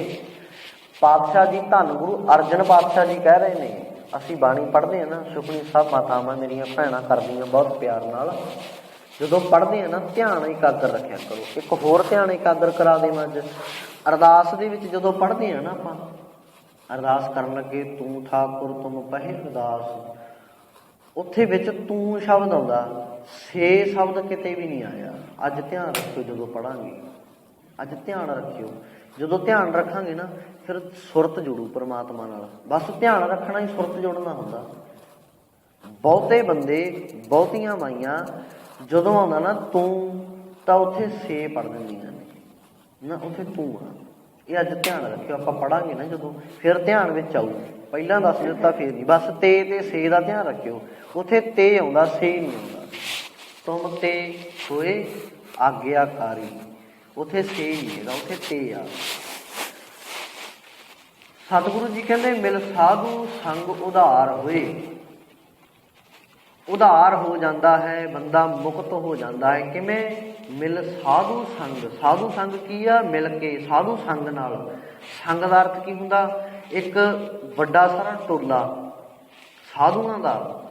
ਪਰ ਦੁਨਿਆਵੀ ਤੌਰ ਤੇ ਆਮ ਲੋਕਾਂ ਵਿੱਚ ਸਾਧੂਆਂ ਦੇ ਟੋਲੇ ਪਹਿਲਾਂ ਜੋਗੀਆਂ ਦੇ 15-15, 20-20 ਜੋਗੀ ਨਾ ਇਕੱਠੇ ਇੱਕ ਟੋਲੇ ਵਿੱਚ ਤੁਰਦੇ ਹੁੰਦੇ ਸੀ, ਜਿੱਧਰ ਨੂੰ ਤੁਰਦੇ ਸੀ ਇਕੱਠੇ ਹੋ ਕੇ। ਤੇ ਉਹ ਜਿੱਥੇ ਜਾ ਕੇ ਬਹਿ ਜਾਂਦੇ ਸੀ ਉਹ ਇੱਕ ਟੋਲਾ, ਇੱਕ ਸੰਗ ਬਣ ਜਾਂਦਾ ਸੀ ਉਹਨਾਂ ਦਾ। ਆਪਸੀ ਸੰਗ, ਪਿਆਰ। ਸੰਗ ਦਾ ਅਰਥ ਹੁੰਦਾ ਇੱਕ ਦੂਜੇ ਨਾਲ ਜੁੜ ਕੇ ਚੱਲਣਾ। ਤੇ ਗੁਰੂ ਪਾਤਸ਼ਾਹ ਜੀ ਨੇ ਕੁਝ ਸ਼ਬਦ ਉਹੀ ਰੱਖੇ ਨੇ ਤਾਂ ਕਿ ਸਾਨੂੰ ਉਹਦੇ ਸਮਝ ਆ ਸਕੇ, ਪਰ ਉਹਦੇ ਵਿੱਚ ਅਰਥ ਬਦਲ ਦਿੱਤੇ। ਅਰਥ ਬਦਲ ਦਿੱਤੇ ਜਿਹੜੇ ਅਰਥ ਉਹ ਗਵਾ ਚੁੱਕੇ ਸੀ, ਭੁੱਲ ਚੁੱਕੇ ਸੀ। ਗੁਰੂ ਪਾਤਸ਼ਾਹ ਜੀ ਨੇ ਉਹ ਦੁਬਾਰੇ ਸੁਰਜੀਤ ਕਰ ਦਿੱਤੇ, ਜਿਉਂਦੇ ਕਰ ਦਿੱਤੇ ਵਿੱਚ। ਅਰਥ ਉਹੀ ਨੇ ਸਾਧੂ ਸੰਗ। ਸਾਧੂ ਸੰਗ ਕਿਹੜੇ? ਸਾਧੂ ਉਹ ਹੁੰਦੇ ਨੇ ਜਿਹੜੇ ਮਨ ਦਾ ਮਾਣ ਤਿਆਗ ਦਿੰਦੇ ਨੇ। ਸਾਧੋ ਮਨ ਕਾ ਮਾਣ ਤਿਆਗੋ। ਪਾਤਸ਼ਾਹ ਜੀ ਕਹਿੰਦੇ ਸਾਧੋ, ਉਹ ਸਾਧੂ ਸੁਣ ਲਵੋ, ਮਨ ਦਾ ਹੰਕਾਰ ਛੱਡ ਦੇਵੋ, ਛੱਡ ਦੇਵੋ ਹੰਕਾਰ। ਸਾਧੂ ਦਾ ਅਰਥ ਹੁੰਦਾ ਜਿਹੜਾ ਸੁੱਧ ਕਰਕੇ, ਸਾਧ ਕੇ ਆਪਣੇ ਸਰੀਰ ਨੂੰ। ਕਿਵੇਂ ਸਾਧ ਕੇ? ਇੱਛਾਵਾਂ ਨੂੰ ਮਾਰ ਕੇ, ਦੁਨਿਆਵੀ ਕਰਮ ਕਾਂਡਾਂ ਨੂੰ ਖਤਮ ਕਰਕੇ, ਵਹਿਮਾਂ ਭਰਮਾਂ ਨੂੰ ਛੱਡ ਕੇ। ਇਹਨੂੰ ਕਹਿੰਦੇ ਨੇ ਸਾਧਨਾ। ਆਪਣੇ ਵਿੱਚੋਂ ਮੈਲ ਕੱਢ ਕੇ, ਕੱਪੜੇ ਨੂੰ ਸਾਧਦੇ ਆ ਨਾ ਆਪਾਂ, ਧੋਣੇ ਆ ਜਦੋਂ, ਉਹਨੂੰ ਸਾਧਨਾ ਹੀ ਕਹਿੰਦੇ ਨੇ। ਧੋਣਾ, ਸਾਧਨਾ, ਮੈਲ ਕੱਢਣੀ, ਸਾਫ਼ ਕਰ ਲੈਣਾ ਕੱਪੜਾ, ਉਹ ਇੱਕੋ ਹੀ ਗੱਲ ਆ ਸਾਰੀ। ਪਾਤਸ਼ਾਹ ਜੀ ਕਹਿੰਦੇ ਸਾਧੂ ਸੰਗ ਨੂੰ ਮਿਲ ਕੇ ਤੂੰ ਉਧਾਰ ਹੋ ਜਾਵੇਂਗਾ। ਕਿਹੜਾ ਸਾਧੂ ਸੰਗ? ਜਿੱਥੇ ਚੰਗੀ ਸੋਚ ਵਾਲੇ ਬੰਦੇ ਬੈਠੇ ਨੇ ਇਕੱਠੇ ਹੋਏ ਸੰਗਤ ਰੂਪ ਦੇ ਵਿੱਚ। ਸੰਗ ਦਾ ਅਰਥ ਹੈ ਸੰਗਤ। ਕਹਿੰਦੇ ਤੂੰ ਉੱਥੇ ਆ ਕੇ ਬੈਠਿਆ ਕਰ, ਸੰਗਤ ਦੇ ਵਿੱਚ ਬੈਠਿਆ ਕਰ ਜਿੱਥੇ ਪਰਮਾਤਮਾ ਦੀ ਗੱਲ ਹੁੰਦੀ ਆ, ਬੰਦੇ ਦੀ ਨਾ। ਉੱਥੇ ਬੰਦੇ ਦੀ ਗੱਲ ਕੋਈ ਨਹੀਂ, ਉੱਥੇ ਰੱਬ ਦੀਆਂ ਗੱਲਾਂ ਹੁੰਦੀਆਂ ਨੇ, ਉਹ ਸੰਗਤ ਕਹੀ ਗਈ ਆ। ਵਿੱਚ ਸੰਗਤ ਹਰ ਪ੍ਰਭ ਵਸੇ ਜੀਓ। ਸੰਗਤ ਉਹੀ ਆ, ਸੰਗਤ ਦੇ ਵਿੱਚ ਹੀ ਰੱਬ ਵਸਦਾ, ਸੰਗਤ ਦੇ ਵਿੱਚ ਹੀ ਰੱਬ ਵਸਦਾ। ਕੋਈ ਬਾਹਰ ਨਹੀਂ ਵੀ ਕਿਤੇ ਲੱਭਣ ਤੁਰ ਜਾਵਾਂਗੇ ਬਾਹਰ, ਨਾ। ਸੰਗਤ ਦੇ ਵਿੱਚ ਹੀ ਰੱਬ ਵਸਦਾ। ਜਦੋਂ ਸੰਗਤ ਦੇ ਵਿੱਚ ਰੱਬ ਵਸਦਾ ਫਿਰ ਉਧਾਰ ਹੀ ਹੋਊਗਾ ਨਾ, ਮੁਕਤ ਹੋ ਜਾਵਾਂਗੇ, ਜੀਵਨ ਦਾ ਉਧਾਰ ਹੋ ਜਾਵੇਗਾ। ਅਸੀਂ ਇਹ ਬਾਣੀ ਪੜ੍ਹੀ ਨਹੀਂ, ਸਾਨੂੰ ਸਮਝ ਨਹੀਂ ਆਈ। ਸਤਿਗੁਰੂ ਭਲੀ ਕਰਨ, ਸਾਨੂੰ ਪੜ੍ਹਨੀ ਵੀ ਆ ਜਾਵੇ। ਜਦੋਂ ਪੜ੍ਹਾਂਗੇ ਫਿਰ ਬੱਚੇ ਨੂੰ ਜੇ ਸਕੂਲ ਵਿੱਚ ਬੈਠਣ ਨਾ ਲਾਈਏ ਨਾ, ਘਰ ਦੇ ਵਿੱਚ ਬੱਚੇ ਨੂੰ ਆਪਾਂ ਬੋਲਣਾ ਸਿਖਾਉਣੇ ਆ, ਫਿਰ ਸਿੱਖਦਾ। ਉਂਝ ਤਾਂ ਨਹੀਂ ਸਿੱਖ ਜਾਂਦਾ, ਆਪੇ ਤਾਂ ਸਿੱਖਦਾ ਨਹੀਂ। ਆਪੇ ਤਾਂ ਵੱਧ ਤੋਂ ਵੱਧ ਰੌਲਾ ਪਾ ਸਕਦਾ, ਆਵਾਜ਼ ਕੋਈ ਨਹੀਂ, ਪਤਾ ਕੁਝ ਵੀ ਨਹੀਂ ਲੱਗਿਆ। ਜਿਹੜੇ ਬੱਚੇ ਤੁਤਲਾ ਬੋਲਦੇ ਹੁੰਦੇ ਨੇ ਉਹਨਾਂ ਦਾ ਸਮਝ ਹੀ ਨਹੀਂ ਆਉਂਦਾ, ਤੁਤਲਾ ਕੇ ਬੋਲਦੇ ਆ। ਇਸ ਕਰਕੇ ਪਰ ਮਾਂ ਬਾਪ ਨੂੰ ਖੁਸ਼ੀ ਹੁੰਦੀ ਹੈ ਫਿਰ ਵੀ ਬੱਚਾ ਮੇਰਾ ਬੋਲਣ ਲੱਗਿਆ। ਸਮਝ ਬੇਸ਼ੱਕ ਨਹੀਂ ਆਉਂਦੀ ਤੁਤਲੇ ਬੋਲਣ ਦੀ, ਪਰ ਮਾਂ ਬਾਪ ਨੂੰ ਖੁਸ਼ੀ ਹੁੰਦੀ ਹੈ ਵੀ ਮੇਰਾ ਪੁੱਤ ਬੋਲਣ ਲੱਗਿਆ। ਇੰਨੀ ਖੁਸ਼ੀ ਬਹੁਤ ਹੁੰਦੀ ਹੈ। ਜਿਨ੍ਹਾਂ ਦੇ ਪੁੱਤ 20-20 ਸਾਲਾਂ ਬਾਅਦ ਵੀ ਕੋਈ ਮਾੜਾ ਮੋਟਾ ਬੋਲਣ ਲੱਗ ਗਏ ਨਾ, 20-20 ਸਾਲ ਦੀ ਉਮਰ ਤੋਂ ਬਾਅਦ ਵੀ, ਉਹ ਵੀ ਮਾਂ ਬਾਪ ਨੇ ਖੁਸ਼ੀ ਅੰਦਰ ਮਨਾਈ ਵੀ ਮੇਰਾ ਪੁੱਤ ਬੋਲਣ ਲੱਗ ਪਿਆ। ਬੜੇ ਪਿੰਡਾਂ ਵਿੱਚ ਇੱਦਾਂ ਦੇ ਮਿਲ ਜਾਂਦੇ ਨੇ ਨੌਜਵਾਨ ਜਿਹੜੇ ਬਚਪਨ ਤੋਂ ਲੈ ਕੇ ਬੋਲਣਾ ਨਹੀਂ ਆਉਂਦਾ ਸੀ ਬਿਲਕੁਲ ਵੀ, ਇਸ਼ਾਰਿਆਂ ਨਾਲ ਦੱਸਦੇ ਹੁੰਦੇ ਸੀ। ਜੇ ਕੁਝ ਖਾਣਾ ਪੀਣਾ ਹੁੰਦਾ ਸੀ, ਉਹ ਕਈ ਥਾਵਾਂ ਤੇ ਵੇਖਣ ਨੂੰ ਮਿਲਿਆ ਬੱਚੇ ਥੋੜ੍ਹਾ ਥੋੜ੍ਹਾ ਬੋਲਣ ਲੱਗ ਪਏ ਨੇ, ਆਵਾਜ਼ ਥੋੜ੍ਹੀ ਨਿਕਲਦੀ ਹੈ, ਥੋੜ੍ਹੀ ਧੀਮੀ, ਪਰ ਆਉਂਦੀ ਆ। ਕਿਉਂਕਿ ਉਹਨੇ ਸੰਗ ਕਰਨਾ ਸ਼ੁਰੂ ਕਰ ਦਿੱਤਾ, ਉਹਨੂੰ ਬੋਲਣਾ ਲਾ ਦਿੱਤਾ, ਸਿਖਾ ਦਿੱਤਾ। ਤੇ ਗੁਰੂ ਪਾਤਸ਼ਾਹ ਜੀ ਦੀ ਸੰਗਤ ਵਿੱਚ ਪਰਮਾਤਮਾ ਜੀ ਆਪ ਵਸਦੇ ਨੇ ਤੇ ਆਪਣੇ ਬੋਲਦੇ ਬੱਚਿਆਂ ਉੱਤੇ ਜਦੋਂ ਨਾਮ ਜਪਦੇ ਆ ਨਾ, ਨਾਮ ਜਪਦੇ ਆ ਵਾਹਿਗੁਰੂ ਵਾਹਿਗੁਰੂ ਵਾਹਿਗੁਰੂ, ਬੇਸ਼ੱਕ ਸਾਡੇ ਮਨ ਵਿੱਚ ਹਜੇ ਉਹ ਭਾਵਨਾ ਨਹੀਂ ਬਣੀ ਵੀ ਅਸੀਂ ਵਾਹਿਗੁਰੂ ਕਿਉਂ ਜਪ ਰਹੇ ਹਾਂ। ਜਪ ਰਹੇ ਹਾਂ, ਪਰ ਮਾਫ਼ ਕਰਿਓ ਜ਼ਿਆਦਾ ਅੱਜ ਮਸ਼ੀਨੀ ਜਾਪ ਹੋ ਗਿਆ। ਮਸ਼ੀਨੀ ਜਾਪ ਉਹ ਇੱਕ ਆਏ ਨਾ ਮੀਟਰ ਜੀ ਉਂਗਲ ਵਿੱਚ ਪਾ ਲੈਂਦੇ, ਉਹ ਬਟਨ ਦੱਬੀ ਜਾਂਦੀ ਹੈ ਮਾਤਾ ਬੈਠੀ, ਧਿਆਨ ਹੋਰ ਪਾਸੇ ਹੁੰਦਾ। ਉਹ ਮਸ਼ੀਨੀ ਜਾਪ ਨਾ ਕਰੋ। ਇਹਦੂ ਵਧੀਆ ਨਾ ਰੋਟੀ ਪਾਣੀ ਪਕਾਉਂਦੇ ਕੰਮ ਕਰਦੇ ਮੂੰਹ ਨਾਲ ਹੀ ਕਹੀ ਜਾਇਆ ਕਰੋ, ਜੀਭ ਨਾਲ। ਕਬੀਰ ਮੇਰੀ ਸਿਮਰਨੀ ਰਸਨਾ ਉੱਪਰ ਰਾਮ। ਭਗਤ ਕਬੀਰ ਜੀ ਕਹਿੰਦੇ ਮੇਰੀ ਮਾਲਾ ਕਿਹੜੀ ਆ? ਸਿਮਰਨੀ ਦਾ ਅਰਥ ਹੁੰਦਾ ਮਾਲਾ। ਭਗਤ ਕਬੀਰ ਜੀ ਕਹਿੰਦੇ ਮੇਰੀ ਮਾਲਾ ਕਿਹੜੀ ਆ? ਕਹਿੰਦੇ ਮੇਰੀ ਮਾਲਾ ਮੇਰੀ ਜੀਭ ਆ। ਹੁਣ ਬਾਬਾ ਕਬੀਰ ਜੀ ਇਹ ਗੱਲ ਕਹਿ ਰਹੇ ਨੇ ਵੀ ਮੇਰੀ ਮਾਲਾ ਮੇਰੀ ਜੀਭ ਆ, ਤੇ ਅਸੀਂ ਬਾਬਾ ਕਬੀਰ ਜੀ ਨੂੰ ਮੱਥਾ ਟੇਕਦੇ ਹਾਂ, ਰੋਜ਼ ਟੇਕਦੇ ਹਾਂ ਨਾ, ਕਿ ਵਿੱਚ ਹੀ ਬੈਠੇ ਨੇ ਨਾ 35ਵਾਂ ਪੁਰਸ਼, ਮੱਥਾ ਟੇਕਦੇ ਹਾਂ ਬਾਬਾ ਕਬੀਰ ਜੀ ਨੂੰ, ਮੰਨਦੇ ਹੈ। ਜੇ ਹੁਣ ਹੱਥ ਵਿੱਚ ਸੋਚ ਕੇ ਵੇਖੋ ਵੀ ਮਾਲਾ ਹੱਥ ਵਿੱਚ ਫੜ ਲਈ, ਫਿਰ ਭਾਈ ਕੰਮ ਕੌਣ ਕਰੂਗਾ? ਕੰਮ ਬਿਨਾਂ ਵੀ ਨਾ ਸਰਨਾ। ਜੇ ਮਾਂ ਨੇ ਬੈਠੀ ਨੇ ਮਾਲਾ ਫੜ ਲਈ ਹੱਥ ਵਿੱਚ, ਤੇ ਉਧਰੋਂ ਘਰ ਵਾਲੇ ਨੇ ਵੀ, ਪਿਤਾ ਨੇ ਵੀ ਜਾਣਾ ਹੋਵੇ ਕੰਮ ਤੇ, ਉਹ ਵੇਖੀ ਜਾਵੇ ਵੀ ਰੋਟੀ ਪਤਾ ਨਹੀਂ ਕਦੋਂ ਬਣੂ। ਬੱਚੇ ਸਕੂਲ ਲਈ ਤਿਆਰ ਹੋਣ ਤੋਂ ਬੈਠੇ ਹੁਣ ਵੀ ਮਾਂ ਤਿਆਰ ਪਤਾ ਨਹੀਂ ਕਦੋਂ ਕਰੂ, ਫਿਰ ਤਾਂ ਗੱਲ ਨਹੀਂ ਨਾ ਬਣਨੀ, ਫਿਰ ਤਾਂ ਇੱਕ ਕੰਮ ਹੀ। ਪਰ ਨਹੀਂ, ਪਾਤਸ਼ਾਹ ਜੀ ਕਹਿੰਦੇ ਹਾਥ ਪਾਓ ਕਰ ਕਾਮ ਸਭ ਚੀਤ ਨਿਰੰਜਨ ਨਾਲ। ਜਰੀਆ ਸਾਧਨ ਬਣ ਸਕਦਾ, ਕੋਈ ਸ਼ੱਕ ਨਹੀਂ। ਸਾਧਨ ਬਣਾ ਲਓ, ਮਾਲਾ ਲੈ ਕੇ ਸ਼ੁਰੂ ਕਰ ਦੇਵੋ, ਪਰ ਇਹ ਨਹੀਂ ਵੀ ਬਸ ਉਹ 'ਤੇ ਹੀ ਲਾਗੇ ਹੋਣਾ, ਨਾ ਉਹ ਸ਼ੁਰੂ ਕਰਨ ਦਾ ਇੱਕ ਤਰੀਕਾ ਹੁੰਦਾ। ਬੱਚੇ ਨੂੰ ਸ਼ੁਰੂ ਕਰਨ ਦੇ ਲਈ ਆਂਗਣਵਾੜੀ ਦੇ ਵਿੱਚ ਭੇਜਿਆ ਜਾਂਦਾ। ਹੁਣ ਸਾਰੀ ਉਮਰ ਥੋੜ੍ਹੀ ਆਂਗਣਵਾੜੀ 'ਚ ਬੈਠਾ ਰਹੂਗਾ ਵੀ 20 ਸਾਲ ਦਾ ਹੋ ਗਿਆ ਅੱਜ ਆਂਗਣਵਾੜੀ 'ਚ ਬੈਠਾ ਹਜੇ, ਨਾ। ਬੈਠਣਾ ਸਿੱਖ ਗਿਆ, ਬੋਲਣਾ ਸਿੱਖ ਗਿਆ ਤੇ ਟੀਚਰ ਨਾਲ ਗੱਲਬਾਤ ਕਰਨੀ ਸਿੱਖ ਗਿਆ, ਲਿਖਣਾ ਸਿੱਖ ਗਿਆ ਹੱਥਾਂ ਨਾਲ, ਉਹਦਾ ਕੰਮ ਖਤਮ।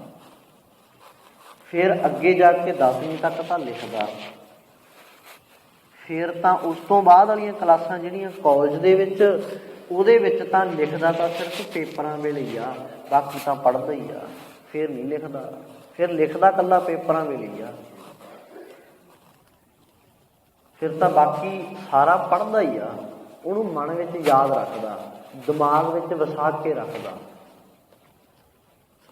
ਉਹੀ ਪੜ੍ਹਿਆ ਹੋਇਆ ਸਫਲ ਹੁੰਦਾ ਹੈ ਜਿਹੜਾ ਧਿਆਨ ਲਾ ਕੇ ਪੜ੍ਹਦਾ। ਤੇ ਧਿਆਨ ਲਾ ਕੇ ਜਦੋਂ ਪਰਚਾ ਸਾਡੇ ਤੇ ਵੀ ਸ਼ਬਦ ਦਾ ਪਵੇਗਾ ਨਾ, ਪਰਚਾ ਸ਼ਬਦ ਦਾ, ਫਿਰ ਉਦੋਂ ਅਸੀਂ ਵੀ ਸੁਰਤ ਦੀ ਅੱਖ, ਸੁਰਤ ਦੀ ਹੱਥ ਨਾਲ ਲਿਖਾਂਗੇ। ਇੱਥੇ ਜਿਹੜਾ ਸਿੱਖੀ ਦੇ ਅੰਦਰ ਭਾਵ ਹੈ ਨਾ, ਹੱਥਾਂ ਵਾਜੋਂ ਕਰਨਾ ਦਾ ਭਾਵ ਹੈ।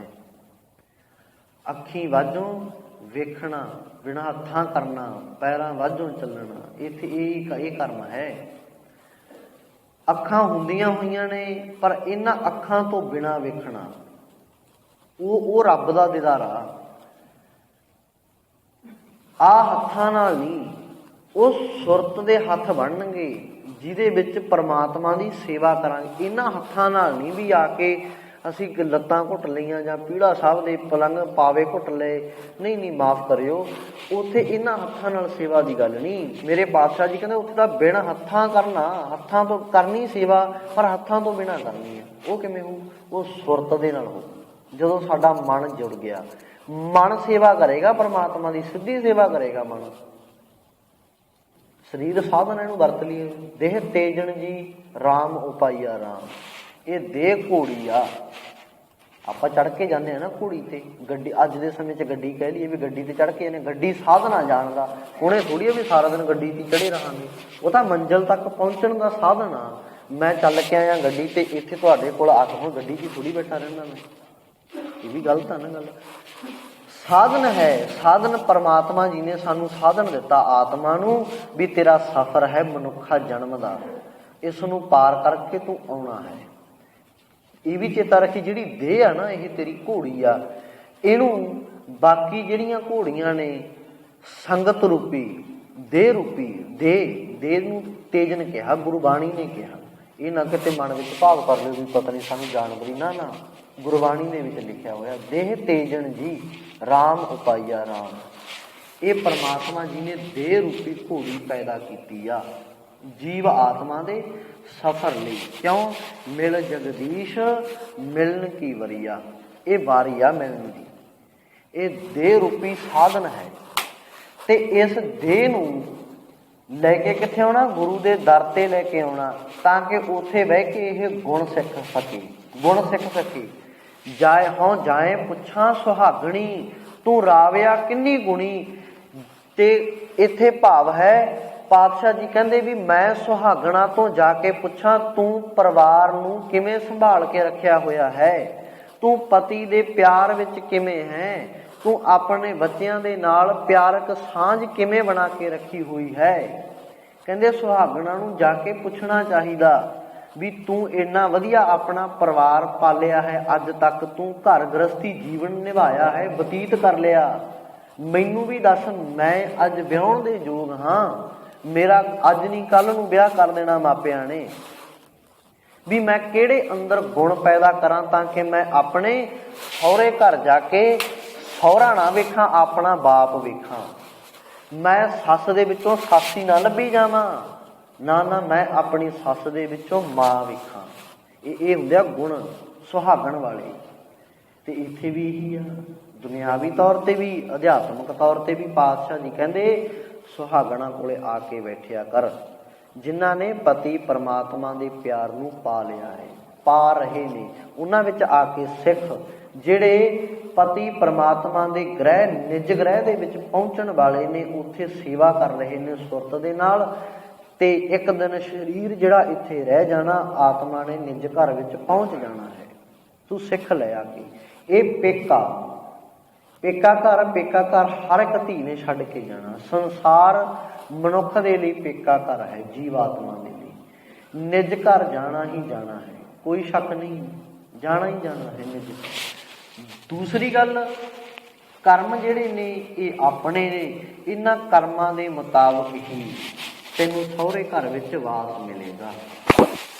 ਨਹੀਂ ਫਟਕਾਰਾਂ ਪੈਣਗੀਆਂ, ਨਹੀਂ ਫਿਰ ਆਓ ਬੈਠ ਆਦਰ ਸ਼ੁਭ ਦਿਓ, ਨਹੀਂ ਫਿਰ ਤੇਰਾ ਸਨਮਾਨ ਕੀਤਾ ਜਾਵੇਗਾ, ਆਦਰ ਕੀਤਾ ਜਾਵੇਗਾ, ਵਾਰ ਨਹੀਂ ਕੀਤੇ ਜਾਣਗੇ। ਸੌਖੇ ਸ਼ਬਦਾਂ ਵਿੱਚ ਸਹੁਰੇ ਘਰ ਵਿੱਚ ਮਿਲ ਸਾਧੂ ਸੰਗ ਉਧਾਰ ਹੋਏ, ਫਾਟੈ ਜਮ ਕਾਗਰ। ਕਹਿੰਦੇ ਜਮਾਂ ਦਾ ਜਿਹੜਾ ਕਾਗਜ਼ ਸੀ ਨਾ, ਜਮਾਂ ਦਾ ਜਿਹਦੇ ਉੱਤੇ ਲਿਖਿਆ ਹੋਇਆ ਸੀ ਕਾਗਜ਼ ਉੱਤੇ ਵੀ ਤੂੰ ਜਨਮੇਗਾ, ਤੂੰ ਮਰੇਗਾ ਕਰਮਾਂ ਦੇ ਮੁਤਾਬਕ, ਵੀ ਆਹ ਤੇਰੀ ਜੂਨ ਆ, ਫਿਰ ਆਹ ਜੂਨ ਆ, ਇਹ ਚੋਂ ਮਰੇਗਾ, ਆਹ ਜੂਨ 'ਚ ਪੈਦਾ ਹੋ ਜਾਏਗਾ, ਇੱਥੋਂ ਪੈਦਾ ਹੋਇਆ ਮਰੇਗਾ, ਫਿਰ ਅਗਲੀ ਜੂਨ ਵਿੱਚ ਪੈਦਾ ਹੋ ਜਾਏਗਾ, ਇੱਥੋਂ ਪੈਦਾ ਹੋਇਆ ਮਰਿਆ, ਫਿਰ ਅੱਗੇ ਇੱਦਾਂ ਹੀ ਚੱਲਦਾ ਰਹਿਣਾ। ਪਾਤਸ਼ਾਹ ਜੀ ਕਹਿੰਦੇ ਕਾਗਜ਼ੀ ਪਾਟ ਜਾਵੇਗਾ। ਸੰਗਤ ਵਿੱਚ ਆ ਕੇ ਬੈਠਿਆ ਕਰ, ਤੇਰਾ ਤਾਂ ਜੰਮਣ ਮਰਨ ਦਾ ਕਾਗਜ਼ੀ ਪਾਟ ਜਾਵੇਗਾ। ਪਾੜਿਆ ਸੀ ਨਾ ਵਿਦਾਵਾ, ਪਾਤਸ਼ਾਹ ਜੀ ਨੇ ਬਖਸ਼ਿਆ ਸੀ ਨਾ ਸਿੱਖਾਂ ਨੂੰ, ਜਿਹੜੇ ਮੁਕਤਸਰ ਦੀ ਢਾਬ ਤੇ ਆ ਕੇ ਮਿਲੇ ਸੀ ਨਾ ਪਾਤਸ਼ਾਹ ਜੀ ਨੂੰ ਭਗੌੜੇ ਹੋਏ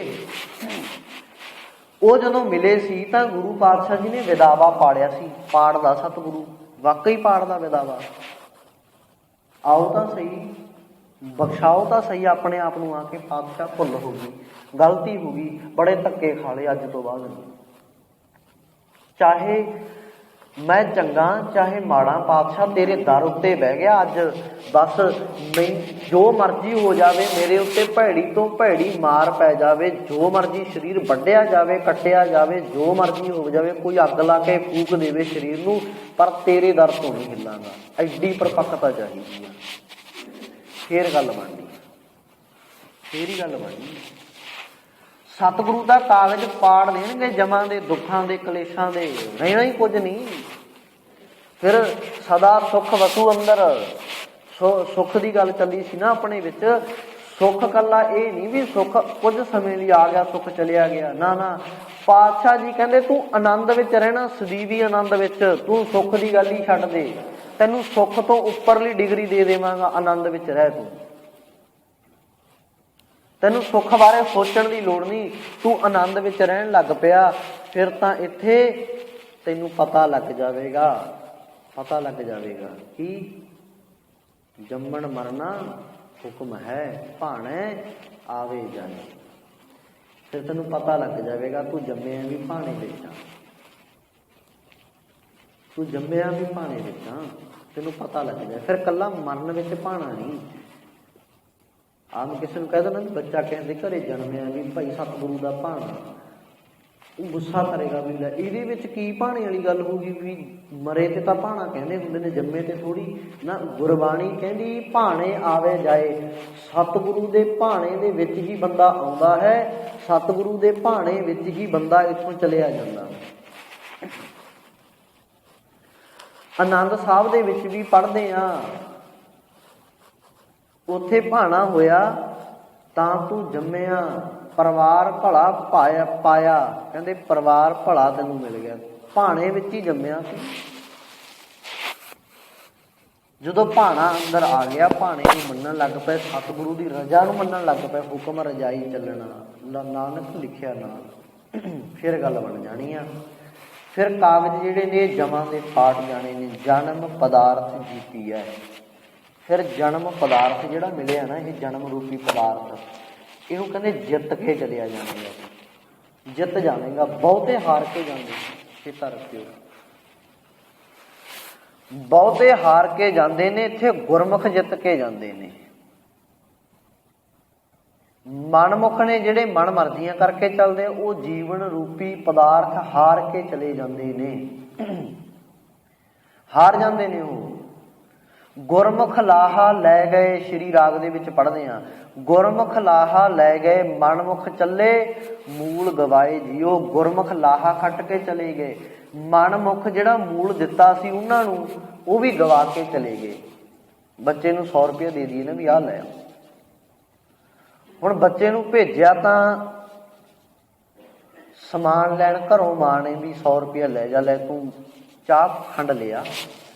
ਹੁਣ ਬੱਚੇ ਦੇ ਹੱਥ ਵਿੱਚ 100 ਰੁਪਇਆ, ਦੁਕਾਨ ਤੇ ਜਾਂਦਾ ਜਾਂਦਾ ਉਹ ਭੁੱਲ ਗਿਆ। ਚੱਲ ਬੱਚੇ ਨੇ ਸੋਚਿਆ 100 ਰੁਪਇਆ ਤਾਂ ਥੋੜ੍ਹਾ ਹੀ ਆ, ਖਾ ਲਵੋ, ਖਾ ਗਿਆ। ਟੌਫੀਆਂ ਖਾ ਗਿਆ, ਭੁਜੀਆ ਖਾ ਗਿਆ, ਮੱਠੀਆਂ ਖਾ ਗਿਆ, ਐਰਾ ਵਗੈਰਾ ਜੋ ਆਪ ਨੂੰ ਪਸੰਦ ਆਇਆ ਖਾ ਗਿਆ, ਮਨ ਮਰਜ਼ੀਆਂ ਕਰ ਗਿਆ। ਜਦੋਂ ਸ਼ਾਮ ਨੂੰ ਮੁੜ ਕੇ ਘਰੇ ਆਇਆ, ਮਾਂ ਨੇ ਪੁੱਛਿਆ ਵੀ ਤੈਨੂੰ ਭੇਜਿਆ ਸੀ ਮੈਂ। ਫਿਰ ਉੱਥੇ ਬੱਚਾ ਕਹਿੰਦਾ ਹੈ, ਝਾਕਦਾ ਕੁੱਤਾ ਜਾ ਅੱਖਾਂ 'ਚ ਕੱਢ ਕੇ ਵੀ ਮੈਨੂੰ ਭੇਜਿਆ ਸੀ। ਫਿਰ ਤਾਂ ਹੱਲ ਨਹੀਂ ਨਾ ਕੋਈ, ਖਾ ਕੇ ਆ ਗਿਆ, ਗਵਾ ਕੇ ਆ ਗਿਆ, ਬਿਲਕੁਲ ਆਪਦੀਆਂ ਮਨ ਮਰਜ਼ੀਆਂ ਕਰਕੇ ਮੁੜਿਆ ਆਇਆ ਨਾ। ਜਿਹੜੇ ਕੰਮ ਲਈ ਭੇਜਿਆ ਸੀ ਉਹ ਕੀਤਾ ਹੀ ਨਹੀਂ। ਪਰਮਾਤਮਾ ਨੇ ਕੰਮ ਲਈ ਭੇਜਿਆ ਮਨੁੱਖਾ ਜਨਮ ਵਿੱਚ, ਕੀ ਕਰਨ ਲਈ? ਭਈ ਪ੍ਰਾਪਤ ਮਾਨੁਖ ਦੇਹੁਰੀਆ ਗੋਬਿੰਦ ਮਿਲਣ ਕੀ, ਇਹ ਤੇਰੀ ਵਰੀ ਆ, ਤੇਰੀ ਵਾਰੀ ਆ, ਤੈਨੂੰ ਦਿੱਤੀ ਆ ਗੋਬਿੰਦ ਨੂੰ ਮਿਲਣ ਦੀ। ਮਿਲਣਾ ਹੀ ਮਿਲਣਾ ਹੈ। ਅਵਰ ਕਾਜ ਤੇਰੇ ਕਿਤੇ ਨਾ ਕਾਮ, ਮਿਲ ਸਾਧ ਸੰਗਤ ਭਜ ਕੇਵਲ ਨਾਮ। ਕੇਵਲ ਦਾ ਅਰਥ ਹੁੰਦਾ ਸਿਰਫ ਤੇ ਸਿਰਫ ਨਾਮ ਨੂੰ ਚੇਤੇ ਰੱਖ। ਬਾਕੀ ਬੱਚਿਆਂ ਨੂੰ ਪਾਲਣਾ, ਪਰਿਵਾਰ ਨੂੰ ਸੰਭਾਲਣਾ ਇਹ ਫਰਜ਼ ਹੈ ਦੁਨਿਆਵੀ, ਇਹ ਪਾਲਣਾ ਹੀ ਪਾਲਣਾ। ਜਾਨਵਰ ਵੀ ਪਾਲਦੇ ਆ, ਬੱਚਿਆਂ ਨੂੰ ਤੂੰ ਵੀ ਪਾਲਣਾ ਹੀ ਆ। ਉਹ ਵੀ ਦੂਰੋਂ ਦੂਰੋਂ ਚੋਗਾ ਚੁੱਕ ਕੇ ਲੈ ਕੇ ਆਉਂਦੇ ਆ ਬੱਚਿਆਂ ਲਈ। ਜੇ ਤੂੰ ਕਿਤੇ ਦੂਰ ਜਾ ਕੇ ਕੰਮ ਕਰ ਰਿਹਾ, ਨੌਕਰੀ ਕਰ ਰਿਹਾ, ਕੋਈ ਗੱਲ ਨਹੀਂ, ਤੈਨੂੰ ਫਰਜ਼ ਹੈ। ਤਾਂ ਤੇਰਾ ਦੁਨਿਆਵੀ ਫਰਜ਼ ਹੈ, ਧਾਰਮਿਕ ਤੇਰਾ ਫਰਜ਼ ਹੈ। ਤੂੰ ਕੰਮ ਦੇ ਨਾਲ ਨਾਲ ਪਰਮਾਤਮਾ ਨੂੰ ਵੀ ਚੇਤੇ ਰੱਖਣਾ ਹੈ। ਕਿਰਤ ਦੇ ਵਿੱਚੋਂ ਹੀ ਪਰਮਾਤਮਾ ਨੂੰ ਪਾਉਣਾ ਹੈ। ਉਦਮ ਕਰਿੰਦਿਆਂ ਜੀਓ ਤੂੰ ਕਮਾਵਦਿਆਂ ਸੁਖ ਪੁੰਚ, ਜੇ ਤੂੰ ਕਮਾਵੇਂਗਾ ਨਹੀਂ ਪਰਿਵਾਰ ਨੂੰ ਸੁਖੀ ਕਿਵੇਂ ਰੱਖੇਗਾ? ਉਹ ਵੀ ਰੱਖਣਾ ਪਊਗਾ ਨਾ। ਕਮਾਵਾਂਗੇ ਸੁਖੀ ਫੇਰ ਹੀ ਹੈ ਨਾ ਪਰਿਵਾਰ, ਫੇਰ ਹੀ ਪਰਿਵਾਰ ਦੀਆਂ ਦੁਨਿਆਵੀ ਲੋੜਾਂ ਪੂਰੀਆਂ ਹੋਣਗੀਆਂ, ਕੱਪੜੇ, ਘਰ ਵਿੱਚ ਸੌਦਾ ਆਦਿਕ। ਫਿਰ ਸਤਿਗੁਰੂ ਜੀ ਕਹਿੰਦੇ ਕਿਰਪਾ ਹੋਵੇਗੀ। ਛੱਡ ਦੇ ਹੋਰ ਕੰਮ ਕਰਨੇ ਧਰਮ ਦੇ ਨਾਂ ਤੇ, ਹੋਰ ਫਾਲਤੂ ਦੇ ਕੰਮ ਕਰਨੇ ਛੱਡ ਦੇ, ਕੋਈ ਲਾਭ ਨਹੀਂ। ਫਿਰ ਸਤਿਗੁਰੂ ਜੀ ਕਹਿੰਦੇ ਤੇਰੇ ਉੱਤੇ ਕਿਰਪਾ ਹੋਊਗੀ ਜਦੋਂ ਸੰਗਤ ਵਿੱਚ ਬਹਿ ਕੇ ਨਾਮ ਜਪੇਗਾ।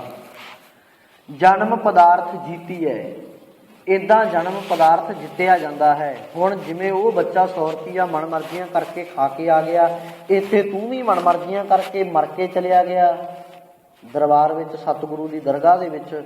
ਉੱਥੇ ਪਾਤਸ਼ਾਹ ਪੁੱਛੇਗਾ ਹਾਂ ਕੀ ਕਰਕੇ ਆਇਆ, ਕੰਮ ਭੇਜਿਆ ਸੀ। ਫਿਰ ਉੱਥੇ ਕੋਈ ਹੱਲ ਨਹੀਂ, ਫਿਰ ਉੱਥੇ ਤਾਂ ਚੋਟਾਂ ਨੇ, ਨੀਵੀਂ ਪਾ ਕੇ ਖੜਾ ਹੁਣ ਕੋਈ ਹੱਲ ਨਹੀਂ।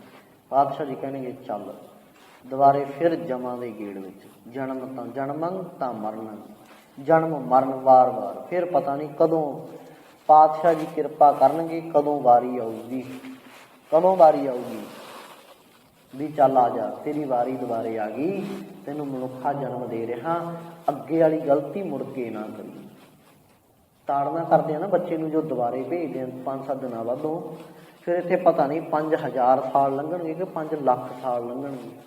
ਜੂਨਾਂ ਜਿੰਨੀਆਂ ਮਿੱਥੀਆਂ ਗਈਆਂ ਸਾਰੀਆਂ ਵਿੱਚ ਆਊ ਬੰਦਾ, ਕੱਦੀਆਂ ਵਿੱਚ ਆਊ। ਫਿਰ ਤਾਂ ਪਰਮਾਤਮਾ ਦੀ ਨਜ਼ਰ ਹੈ ਕਦੋਂ ਗੇੜਾ ਮਿਲਦਾ ਦੁਬਾਰੇ, ਤੇ ਉਦੋਂ ਫਿਰ ਤਾੜਨਾ ਫਿਰ ਦੁਬਾਰੇ ਕੀਤੀ ਜਾਂਦੀ ਹੈ ਵੀ ਅੱਜ ਧਿਆਨ ਨਾਲ ਜਾਈ, ਜਿਹੜਾ ਕੰਮ ਭੇਜਿਆ ਉਹ ਕਰਕੇ ਆਈ। ਫਿਰ ਸੁਚੇਤ ਹੁੰਦੇ ਹਾਂ। ਪਾਤਸ਼ਾਹ ਜੀ ਨੇ ਵਾਰ-ਵਾਰ ਹੀ ਸਾਨੂੰ ਸੁਚੇਤ ਕੀਤਾ, ਪ੍ਰਾਣੀ ਤੂੰ ਆਇਆ ਲਾਹਾ ਲੈਣ, ਲੱਗਾ ਕਿਤ ਪਕੜੇ। ਪਾਤਸ਼ਾਹ ਜੀ ਨੇ ਤਾੜ ਕੇ ਕਿਹਾ ਕਿਹੜੇ ਭੈੜੇ ਕੰਮਾਂ 'ਚ ਪੈ ਗਿਆ, ਤੂੰ ਲਾਹਾ ਲੈਣ ਆਇਆ ਸੀ, ਭੁੱਲ ਗਿਆ। ਗੁਰਬਾਣੀ ਨੇ ਬੰਦੇ ਨੂੰ ਚੇਤਾ ਕਰਾਇਆ ਦੁਬਾਰੇ, ਬੰਦਾ ਭੁੱਲ ਗਿਆ। ਗੁਰਬਾਣੀ ਨੇ ਚੇਤਾ ਕਰਾਇਆ। ਗੁਰੂ ਪਾਤਸ਼ਾਹ ਅਕਾਲ ਪੁਰਖ ਵਾਹਿਗੁਰੂ ਜੀ ਕਹਿੰਦੇ ਚੱਲ ਇੱਕ ਤੈਨੂੰ ਹੋਰ ਜਰੀਆ ਦੇ ਦਿੰਦਾ, ਪਹਿਲੀ ਤੇਰੇ ਤੇ ਕਿਰਪਾ ਕੀਤੀ, ਤੈਨੂੰ ਮਨੁੱਖਾ ਦੇ ਹੀ ਦਿੱਤੀ, ਤੈਨੂੰ ਸਮਝਾ ਕੇ ਭੇਜਿਆ ਸੀ, ਭੁੱਲ ਗਿਆ। ਲਿਵ ਛੁੜਕੀ ਲੱਗੀ ਤ੍ਰਿਸ਼ਨਾ ਮਾਇਆ ਅਮਰ ਵਰਤਾਇਆ, ਤੂੰ ਭੁੱਲ ਗਿਆ। ਚੱਲ ਏਦਾਂ ਕਰ, ਕੋਈ ਗੱਲ ਨਹੀਂ। ਪਾਤਸ਼ਾਹ ਜੀ ਨੇ ਕਿਹਾ ਚੱਲ ਕੋਈ ਗੱਲ ਨਹੀਂ, ਤੈਨੂੰ ਸਾਧਨ ਦਿੰਦਾ, ਇੱਕ ਤੈਨੂੰ ਹੋਰ ਕਿਰਪਾ ਤੇਰੇ ਤੇ ਕਰਦਾ। ਦੂਜੀ ਕਿਰਪਾ ਕੀ ਕੀਤੀ? ਸਤਿਗੁਰ ਕੀ ਬਾਣੀ ਸਤ ਸਰੂਪ ਹੈ। ਪਾਤਸ਼ਾਹ ਜੀ ਕਹਿੰਦੇ ਗੁਰਬਾਣੀ ਬਣੀ ਹੈ, ਕਹਿੰਦੇ ਗੁਰਬਾਣੀ ਬਣ ਜਾ, ਗੁਰਬਾਣੀ ਨਾਲ ਜੁੜ ਕੇ ਤੇਰਾ ਉਧਾਰ ਹੋ ਜਾਵੇਗਾ। ਅਸੀਂ ਸਮਝੇ ਹੀ ਨਹੀਂ। ਤੀਜੀ ਕਿਰਪਾ ਸੀ ਆਪਣੇ ਤੇ ਕਰਨੀ ਸੀ, ਆਪ ਕਰਨੀ ਸੀ ਤੀਜੀ ਕਿਰਪਾ। ਤੀਜੀ ਕਿਰਪਾ ਆਪ ਕਰਨੀ ਸੀ। ਮਨੁੱਖਾ ਦੇਹੀ ਨੂੰ ਸੰਭਾਲਣਾ ਸੀ, ਗੁਰਬਾਣੀ ਨੂੰ ਮਨ ਵਿੱਚ ਵਸਾ ਕੇ ਇਹਦੇ ਮੁਤਾਬਕ ਜੀਵਨ ਜਿਉਣਾ ਸੀ। ਤੀਜੀ ਕਿਰਪਾ ਹੈ ਬਾਣੀ ਜੀਵਨ ਦੀ ਸੋਝੀ, ਵੀ ਜਨਮ ਮਿਲਿਆ ਇੱਕ ਵਾਰੀ ਮਿਲਿਆ ਬਸ, ਇਸ ਤੋਂ ਬਾਅਦ ਨਹੀਂ ਮਿਲਣਾ, ਫਿਰ ਪਤਾ ਨਹੀਂ ਵਾਰੀ ਆਵੇ ਕਿ ਨਾ ਆਵੇ, ਕੋਈ ਪੱਕਾ ਹੀ ਨਹੀਂ। ਤੇ ਦੂਜੀ ਕਿਰਪਾ ਤੈਨੂੰ ਬਾਣੀ ਮਿਲ ਗਈ, ਬਾਣੀ ਨੂੰ ਪੜ੍ਹ, ਬੁੱਝ, ਮਨ ਵਸਾਵਣਿਆ, ਪੜ੍ਹ, ਇਹਨੂੰ ਬੁੱਝ, ਵਿਚਾਰ ਕਰ, ਮਨ ਵਿੱਚ ਵਸਾ ਲੈ। ਪਾਤਸ਼ਾਹ ਜੀ ਕਹਿੰਦੇ ਜਦੋਂ ਮਨ ਵਿੱਚ ਵਸ ਗਈ ਫਿਰ ਜੀਵਨ ਗੁਰਬਾਣੀ ਵਰਗਾ ਬਣ ਕੇ ਫਿਰ ਜੀਵਨ ਦਾ ਉਧਾਰ ਹੋ ਜਾਵੇਗਾ। ਫਿਰ ਗੁਰੂ ਪਾਤਸ਼ਾਹ ਜੀ ਆਪਣੀ ਨਿੱਘੀ ਗੋਦ ਵਿੱਚ ਬਿਠਾ ਦੇਣਗੇ। ਪਾਤਸ਼ਾਹ ਜੀ ਕਿਰਪਾ ਕਰਨਗੇ। ਜਪ ਹਰ ਵੈਰਾਗਰ ਹਰੀ ਪ੍ਰਮਾਤਮਾ ਨੂੰ ਜਪਿਆ ਕਰ, ਸਭ ਪਵੋ ਸ਼ਰਨ ਸਤਿਗੁਰੂ ਕੀ। ਗੁਰੂ ਪਾਤਸ਼ਾਹ ਜੀ ਕਹਿੰਦੇ ਸਤਿਗੁਰੂ ਦੀ ਸ਼ਰਨ ਵਿੱਚ ਪੈ ਜਾਓ, ਬੜੇ ਹੋ ਗਏ ਹੁਣ, ਸਮਾਂ ਲੰਘ ਗਿਆ, ਬੜਾ ਸਮਾਂ ਲੰਘ ਗਿਆ। ਜਾਗ ਲੈ ਹੋ ਰੇ ਮਨਾ ਜਾਗ ਲੈ ਹੋ, ਕਹਾਂ ਗਾਫਲ ਸੋਇਆ, ਜਾਗ ਲੈ ਹੁਣ, ਬੜਾ ਸਮਾਂ ਲੰਘ ਗਿਆ, ਜਾਗ ਪਾ, ਉੱਠ ਖੜ ਹੁਣ, ਐਵੇਂ ਨਾ ਸੁੱਤਾ ਰਿਹਾ ਕਰ, ਜਾਗ ਪੈਣਾ। ਜਦੋਂ ਜਾਗ ਪਿਆ ਫਿਰ ਬਿਨ ਸਹਿ ਦੁੱਖ ਦਾਗਰ, ਜਦੋਂ ਸਤਿਗੁਰੂ ਦੀ ਸ਼ਰਨ ਵਿੱਚ ਪੈ ਗਏ ਫਿਰ ਦੁੱਖ ਕਲੇਸ਼ ਜਿਹੜੇ ਉਹ ਮਿਟ ਜਾਣਗੇ, ਦੁੱਖਾਂ ਦਾ ਘਰ ਢਹਿ ਜਾਵੇਗਾ। ਪਰਮੇਸ਼ਰ ਦਿੱਤਾ ਬੰਨਾ ਦੁੱਖ ਰੋਗ ਕਾ ਡੇਰਾ ਭੰਨਾ। ਫਿਰ ਸਤਿਗੁਰੂ ਜੀ ਕਿਰਪਾ ਕਰਨਗੇ, ਫਿਰ ਅੰਦਰੋਂ ਪਿਆਰ ਪੈਦਾ ਹੋਵੇਗਾ ਗੁਰੂ ਪਾਤਸ਼ਾਹ ਦੇ ਲਈ। ਫਿਰ ਸਾਡਾ ਇਹ ਲੋਕ ਸੁਖੀਏ, ਪਰਲੋਕ ਸੁਹੇਲੇ ਨਾਨਕ, ਹਰ ਪ੍ਰਭ ਆਪੇ ਮੇਲੇ। ਸਤਿਗੁਰੂ ਕਿਰਪਾ ਕਰਨ। ਬਾਣੀ ਵਿਚਾਰਦੇ ਹਾਂ, ਪੜ੍ਹਦੇ ਹਾਂ, ਭੁੱਲਾਂ ਹੋਣੀਆਂ ਸੁਭਾਵਿਕ ਨੇ। ਸਤਿਗੁਰੂ ਕੀ ਆਪ ਗੁਰੂ ਰੂਪ ਸੰਗਤ ਹੋ, ਆਪ ਭੁੱਲ ਧਿਆਨ ਵਿੱਚ ਕਰਾ ਦੇਣੀ। ਗੁਰੂ ਪਾਤਸ਼ਾਹ ਜੀ ਕਿਰਪਾ ਕਰਨ, ਹਾਜ਼ਰੀਆਂ ਪ੍ਰਵਾਨ, ਸ਼ੁਭ ਭਾਵਨਾਵਾਂ ਤਿਲ ਫੁੱਲ ਭਟਾਵਾਂ ਪ੍ਰਵਾਨ। ਆਓ ਪੰਗਤੀ ਦਾ ਜਾਪ ਕਰਕੇ ਫਿਰ ਅਰਦਾਸ ਵਿੱਚ ਆਨੰਦ ਸਾਹਿਬ ਦੇ ਪਾਠ ਨਾਲ ਵੀ ਜੁੜਨਾ ਹੈ। ਸਤਿਗੁਰੂ ਕਿਰਪਾ ਕਰਨ। ਸਮਾਂ ਅੱਜ ਥੋੜ੍ਹਾ ਵਧੀਕ ਲੱਗ ਗਿਆ, ਮਾਫੀ ਚਾਹੁੰਦਾ। ਆਪ ਸੰਗਤ ਨੇ ਇਕਾਗਰਤਾ ਬਖਸ਼ ਕੇ ਰੱਖਣੀ। ਆਓ ਨਾਲ ਨਾਲ ਇੱਕ ਵਾਰ ਪੰਗਤੀ ਪੜ੍ਹ ਲਈਏ, ਫਿਰ ਸਾਡੇ ਵੀ ਮਨ ਵਿੱਚ ਪਾਤਸ਼ਾਹ ਜੀ ਆ ਕੇ ਵਸ ਜਾਣਗੇ। ਵਿਸਰ ਨਾਹੀਂ ਦਾਤਾਰ, ਵਿਸਰ ਨਾਹੀਂ ਦਾਤਾਰ,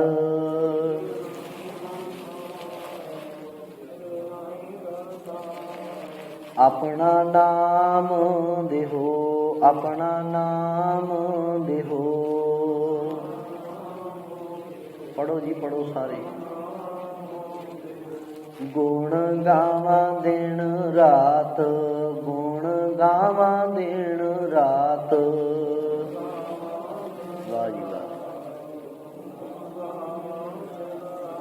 ਨਾਨਕ ਚਾਓ ਏ ਹੋ, ਨਾਨਕ ਚਾਓ ਏ ਹੋ।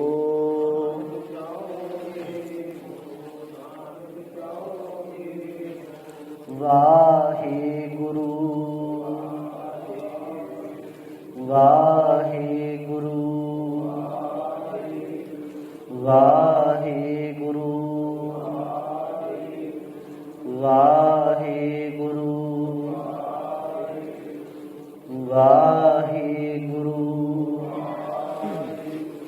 ਵਾਹਿਗੁਰੂ ਜੀ ਕਾ ਖਾਲਸਾ, ਵਾਹਿਗੁਰੂ ਜੀ ਕੀ ਫਤਿਹ। ਸਤਿਨਾਮ ਵਾਹਿਗੁਰੂ ਸਾਹਿਬ ਜੀਓ। ਰਾਗ ਕਲੀ ਮਹਲਾ ਤੀਜਾ। ਆਨੰਦ ਇੱਕ ਓੰਕਾਰ ਸਤਿਗੁਰ ਪ੍ਰਸਾਦ। ਆਨੰਦ ਭਇਆ ਮੇਰੀ ਮਾਏ, ਸਤਿਗੁਰੂ ਮੈਂ ਪਾਇਆ, ਸਤਿਗੁਰ ਤਾਂ ਪਾਇਆ। ਸਹਿਜ ਛੇਤੀ ਨਗਰੀਆਂ ਵਧਾਈਆਂ, ਰਾਗ ਰਤਨ ਪਰਵਾਰ ਪ੍ਰੀਆਂ। ਸ਼ਬਦ ਗਾ ਬਣਾਈਆਂ, ਸ਼ਬਦੋ ਤਾਂ ਗਾਵੋ ਹਰੀ।